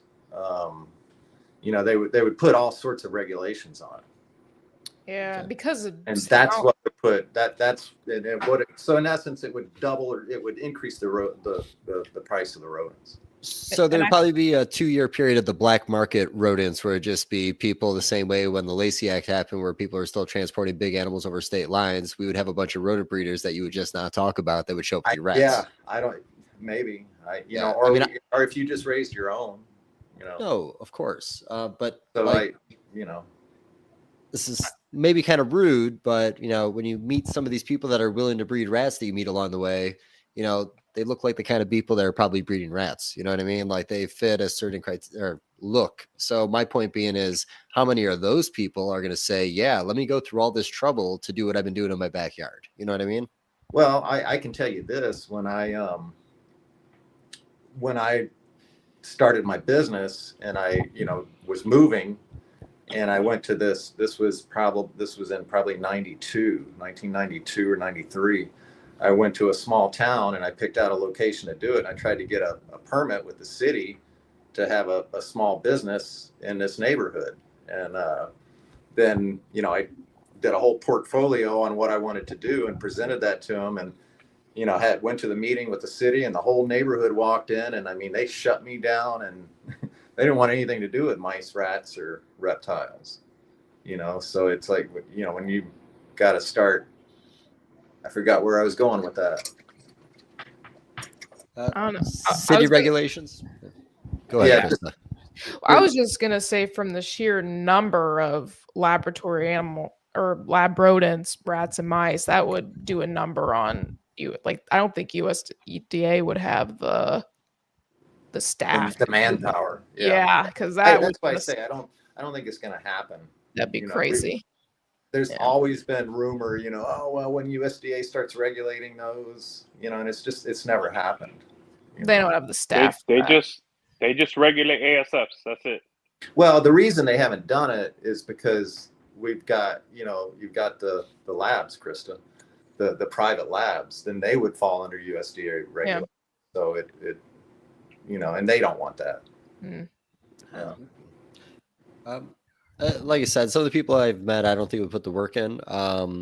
But so if the USDA thing happened, or, let's even talk about the lab side. Like, if enough things come up where this seems like a liability for labs to be even supplying anybody else with their throwouts, and we lose that source in the United States, I mean, that's just going to drive the price up. We talked about it. That's happened with labs. There's labs that used to put stuff out that cut it off because of that exact reason. They felt like it was too much of a risk. Oh, 100%. And that's why I always emphasize where people think that, this is a bad thing. They come from the lab. It's not. It's just, again, the process afterwards. These labs are not sending stuff out after they inject things that are going to affect a human being, No, it's very, very regulated. Animal rights is all over us all the time. So it has to be tight-lipped. We get training on dealing with that because, we always get animal rights at least a couple times a year, trying to get info or information. Yeah. Also, with this conversation in a week, there's going to be no relevance. We're going to move on to something completely new. No one's going to be talking about this anymore. We might be on the tail end of this whole conversation at this point. Going back to just talking about how these big companies should handle it, I do think they should fully disclose where their stuff's coming from, but then also back it up with the facts of why it's not a problem. That these animals they're getting are safe and clean and that they will not affect your animals. And, like I said, there's got to be an understanding that if something goes wrong, they're going to have to make it right. But, I just don't think there's enough rats and other sources for them to lose their complete customer base other than maybe like the person that buys like a 5-pack. Well, I think you're hitting on it. Anything we can do to educate the public. Yeah. Food safety. And I think it'd be fantastic if these bigger companies put out on their website a little bit about food safety and how to handle that product once you have it. 100%. Easy for me to say. Yeah. We got any questions waiting for us, or anybody even chiming in? Did they ignore everything I said? They're probably leaving by now, aren't they? No, we're still sitting pretty good at 50. We went up to 60, but we're still a lot of it. Some people are commenting on the prices, $8 for smalls. Whoa. There's 7 near me. This guy, brick and mortar, $14 for smalls. That's crazy. They're not selling. They're not selling much, I bet. Yeah, it's difficult. There's just not that many brick and mortar stores anymore because of what they have to charge. Yeah. No, that 14 is absolutely insane. I have seen pet store numbers like that. You'll go in and there'll be feeders for $9.99 for a small and things like that, which is again absurd. We know what goes into these. People are making a lot of money, but again, it's work people don't want to do. Yeah. Yeah, and I don't know. I don't know. I mean, we did okay with rodents over the years. I should say I did okay. But we were, this was when small rats were going for $1 wholesale. Yeah. Mice for 50 cents. Now, like I said, I sell my small rats for $2.50. But I just have 2 customers that have been buying from me for 35 years, so that's all, they get them all. So, my rodent plug, I've been with him 15 years. So, are prices going up or are they stabilized? They've gone up a little bit, but very little. I could tell you that my guy takes care of me. When you're a rodent breeder, that if you raise prices too much, you lose your customer. They'll start breeding their own. Even if they do 20%, let's say they do 20% of the order, that's going to affect the rodent breeder big time. So, there's that situation where you gotta give a little to keep your customer. You gotta take care of your customer. So. I feel like my guy has really taken care of me throughout the years. He's like family now, and I'm very appreciative overall.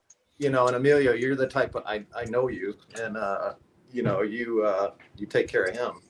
Yeah, exactly. And that's something that I always appreciated when I had customers that appreciated what I did, because most of them, they were bitching about. These are too small, or this or that. Oh, you can do them for cheaper than that.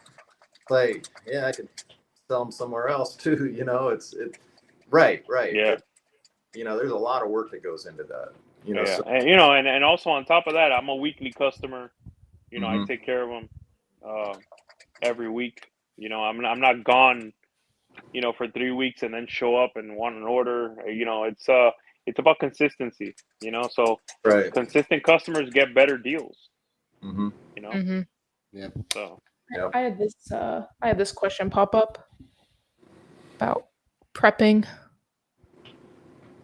Oh, yeah, absolutely. I think I'm not going to answer that question. I think that would be fine personally. Yeah. Bleach is more toxic, I think, than most of. I'm soap and water guy. Yeah, I eat a lot of chicken. The dirtiest thing we handle is chicken. So Yeah. I've been pretty willy-nilly with that over the years, and I watched a documentary recently where they were showing like they do like, what is that, like black lighter? They turn the room off, and you just see all these glows. And like, I think about the way I handle my food while playing on my phone and everything else. I'm really willy nilly. Don't be scared of me. I'm okay. But Yeah. you know, How I'm much never sick diarrhea- though. Never sick. Yeah. A lot of diarrhea, huh? Well, I've never had consistent poops my entire life, so I don't know. I mean, that does bring up a solid point though on immunity Solid point. and No pun intended there. it's better to let your kids play out in the dirt, less less Oh, risk yeah, of but asthma. wait, no, but There's a chill. line.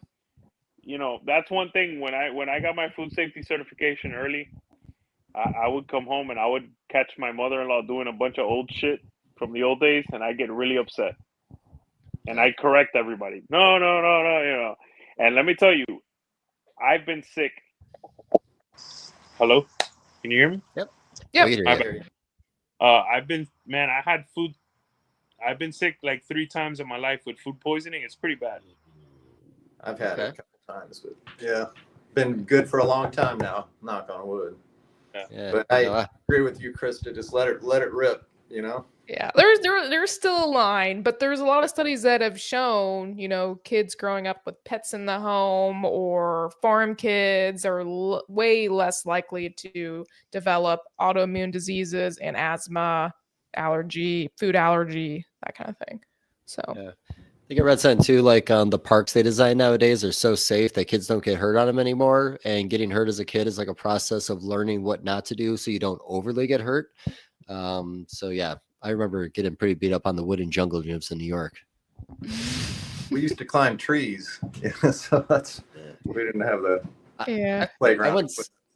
I must have been like 7 years old. I went sledding. I was in Madison, Wisconsin, and we get to the bottom of the hill, and there must have been a chain across we didn't know about, right across the bottom of my chest up to my neck. I got home and I just had my like chin snugged into my chest as I was walking around because I didn't want my mom to see all these like cuts up my neck from hitting this chain. But yeah, no, we had a lot of close calls as a kid. I fell in a fire when I was a little kid too. Oh, in a fire? Yeah, it's fell in sideways. It's just there was I was like 4 or 5, and there was a tire swing, and this kid bumped into me, and I kind of took a couple steps back and fell in sideways, landed on my side. It was like the next morning was all hot coal. So everybody was still drunk from the night beforehand, so nobody helped me out. So I got out of it, burnt both my hands, both my feet, 3rd-degree burns on my knee and down the side of my leg and some on the side of my arm. So I had to wear like pantyhose until I was like 15 years old because my skin was so like fragile. That's no joke, man. That was wow. Yeah, different times. My family could have lost me, but it was the 90s, so your kid could fall in a fire and everything was cool. Actually, it was the 80s. Still the 80s. Yeah, nobody even noticed. Yeah, it was just forgot about it real quick. Got a nice sticker collection. Ate a lot of popsicles. Wasn't that traumatic, but life. Me, I got hit by a car once, and that's it. Oh shit! Was it a hit and run? Nah, they stopped. They must have been going at least 20, 25 miles an hour. I zipped out in my bike, and I flew. But it was break anything. Damn. No one else? No good kid stories? Just thrown off horses sometimes. Yeah. Cool. So has anybody ever met anybody that really found a staple in a rat? You mentioned, Mark, you said they actually sew some rats shut with certain experiments. I've heard of that. I've never seen it, but I've heard of it. Right. I don't think I've ever heard of a staple in a rat. I did one time. And Krista, you were about to say something when you mentioned that. Yeah, I mean, inside, I feel like they would use more like degradable suture. I mean, I use wound clips on mine, but it's all like subcutaneous. So unless they're maybe doing a study where they're studying some kind of staple inside the body, I could see that maybe happening. But I feel like that'd be really rare occurrence. Maybe that was something that was in the past more commonly, maybe too. Okay. And I think the snake would probably pass that too. I would think so. I got one for you that you've never heard of. I had an old friend, and she had a Burmese python, a couple of them, I think, and had a big, not a big, but a decent sized quilt in there. And she went to go feed the snake a rabbit, and then came back later, and the rabbit and the quilt were gone. I think I've seen a video of that. Somebody pulling a quilt or like fabric out of a snake at a vet's office once because it had ingested it. She was a vet, but the snake passed it. Oh wow! Entire blanket. Mm. Yeah, it was just a big pile one day. You know those things you put in the bottom of your silverware drawers? That like rubbery kind of stuff that sticks a little bit. So some reason when I had a boa in my like mid-teens, I had that in the cage in an area, and I can't remember why I did it, but I did it. And the snake must have ate it, and I didn't realize it. And I think it was about a week or two later, it regurgitated it. And then I was like, holy fuck, what have I done? But I think I had a paper towel one time with a ball python when I was keeping on paper towels. I noticed they were a little bit broken up. And eventually he ended up passing that. But yeah. Yeah, I mean, they're crazy things. Yeah, I'm sorry. I'm the biggest screw up on this show. Every story you guys have, I'm like, oh yeah, that's me. Any more questions?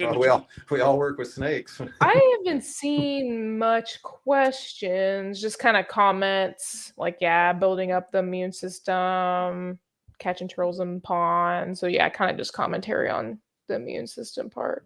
Got to do a pond turtle episode soon. I think that's one thing I've never talked about on a podcast. Should have the Turtle Man on. Yee! Yeah, I'm all about. Yeah, I could probably do Turtle Man.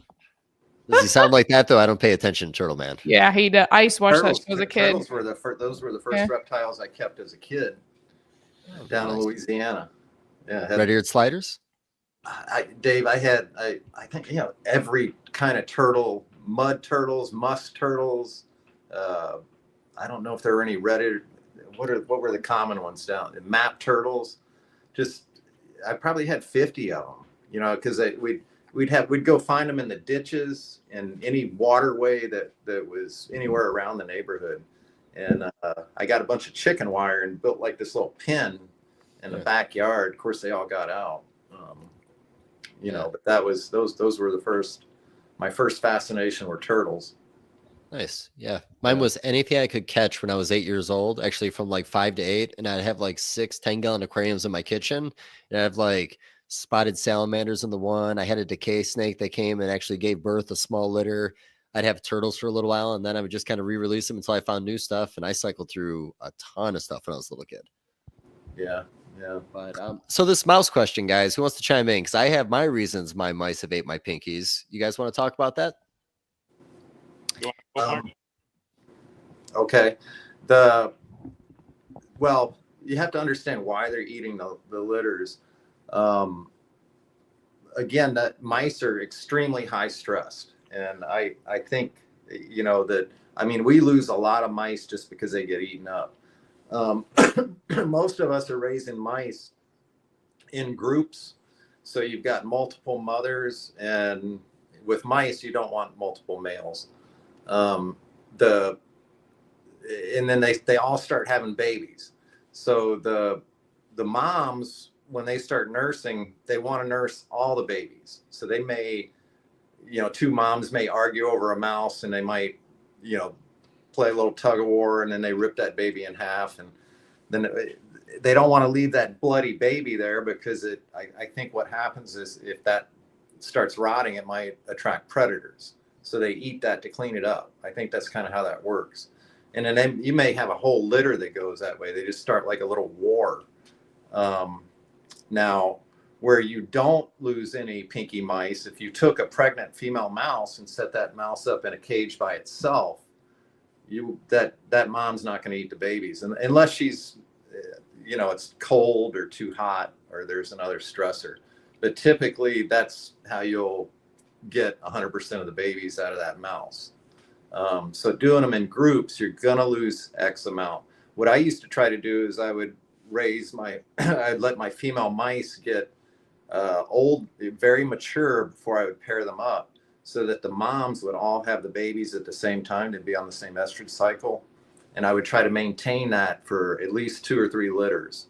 And if you can do that, you'll reduce them arguing over the litters, because there'll be so many babies in the tub. They got plenty to nurse. So there's so many different things going on with mice. The age, I always kept my mice very young. That helps with that.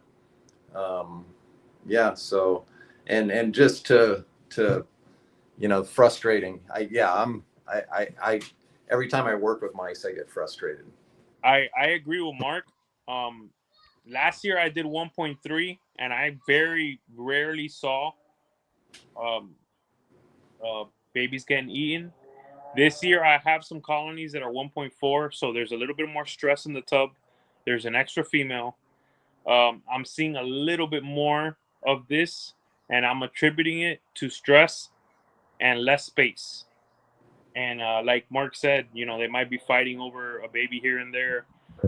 It's a stressor. So next year I'll probably be going back to 1.3.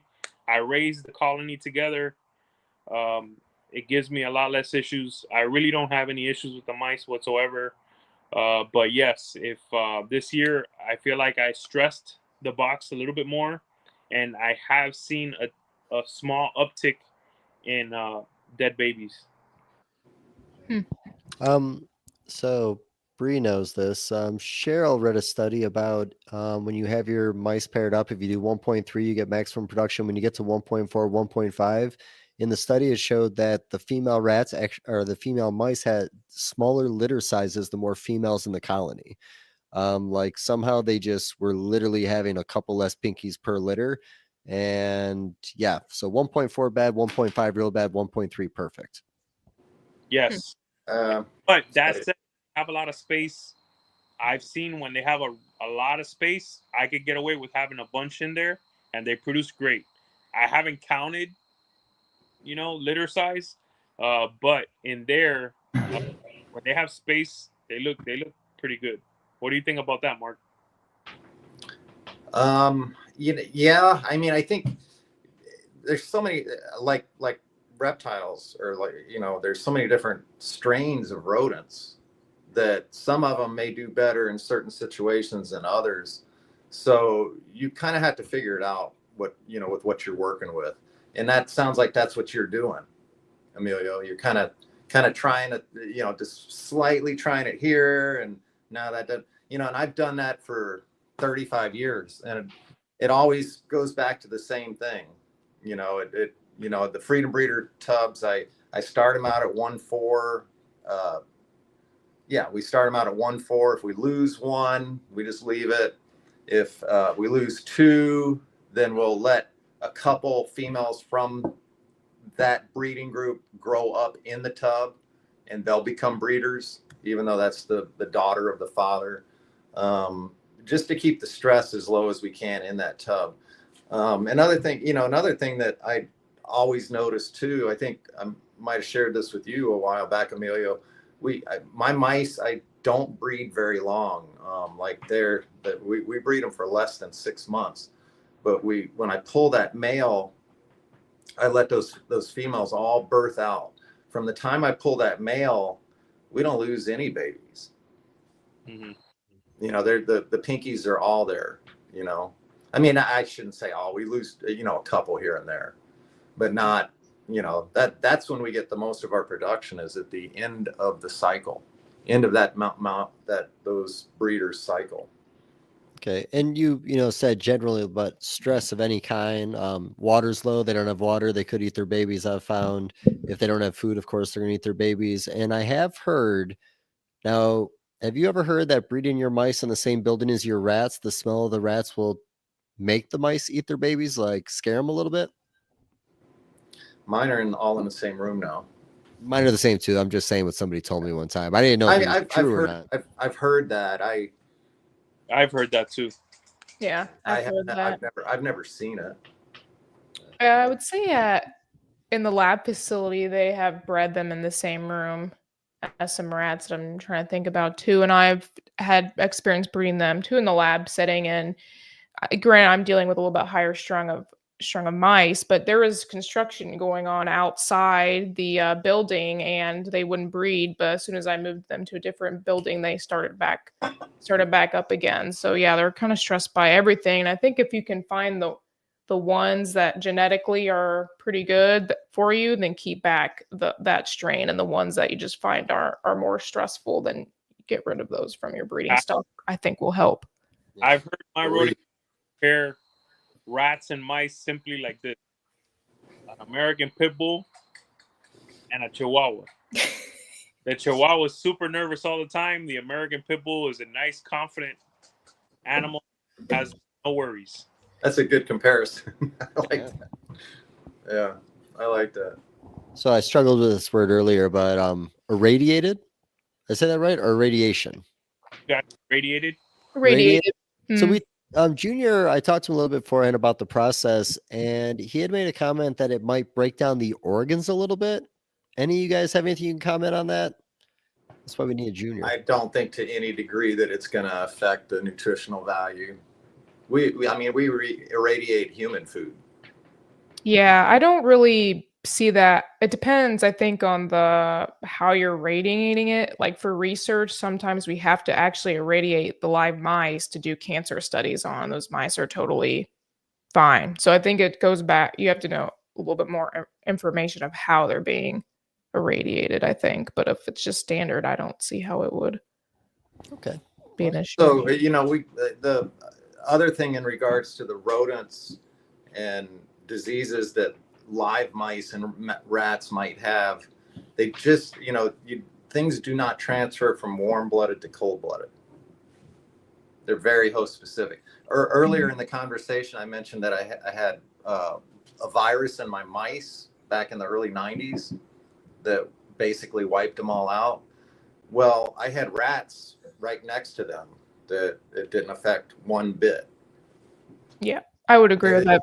These pathogens are so host specific that, they kind of need that host, and it's not going to jump from a rodent to a snake. Mm-hmm. But the mites that rodents get are not the same mites that snakes get. Yep.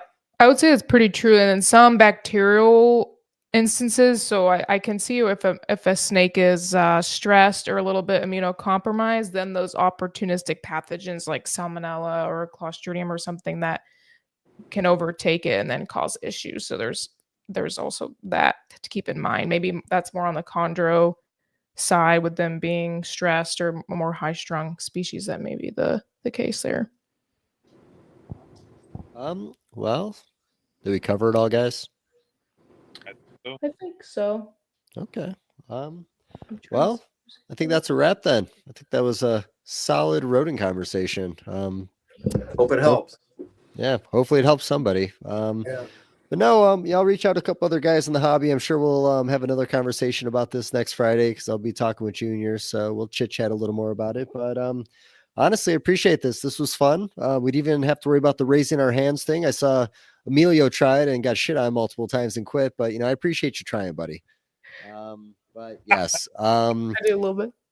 Yeah, I saw you too, and that's important. I meant to bring that up before we got started. No shame in raising your hand. So no interruptions in Dave's podcast, huh? No, well, it's not that there's no interruptions. Just, imagine we're having this like really good conversation and somebody has something to contribute, but then, I interrupt them. Get that little hand up a little bit. Let me know, let everybody know. I don't think there's any shame in that. But if you fuck up and say something dumb, I'll send you a dunce hat next time we do one of these together. I'll put that out there right now. So make sure if you're going to interrupt, put that little hand up. It's got to mean something. It's a big hand. It's a big hand. Looks like a big hand. I got a nice hand too. But all right. Well, honestly, I appreciate you guys getting together and doing this with me. MJ brought this idea to me a few days ago. He was originally talking about it being a Thursday night episode. I'm sad he couldn't make it. I think it would have been a different conversation, of course. But no, I appreciate everybody coming on and doing this with me this week. I thought he said he was going to jump in for a minute tonight. Yeah, well, I'm sure he was listening because he's always listening. But no, he didn't make it today. I didn't see him hop in or anything. So yeah, no, sad. But well, like I said, I appreciate y'all. And yeah, a lot of people in the live, new record for us. I think 25 is the max before this, so 50 feels pretty good. Yeah, it got up to 60. Got up to 60. Yeah, 60. Wow. Nah, I've seen you get some really good Oh, crowds. oh, Emilio, hand up. You gotta wait your turn, bud. Can I say something? Oh, put your hand down. You gotta wait, bud. Hey, I want to say that all three of you guys, I check out y'all's podcast here and there. I don't catch every one of them, but you guys are doing great jobs, and it's cool to see y'all growing the industry and, putting forth the effort and having some success. So that's really cool. Keep it up. Appreciate that. It means a lot. Appreciate it, man. Honestly, hype man. Love that about you. You love the network too, and we know you love the network. Oh yeah. Your name's all over the damn thing. I think I saw it go by at least 2 or 3 times we were talking. But no, we'll do another one of these because I'd love to talk Honduran soon. So we'll get together for a Honduran episode. Bring somebody else in with us. Okay, yeah, do that. Cool. Well, again, I appreciate everybody showing up. Don't forget to like and subscribe, and hope to see more of you this year. Okay. Yeah, well, take care. Later. Good.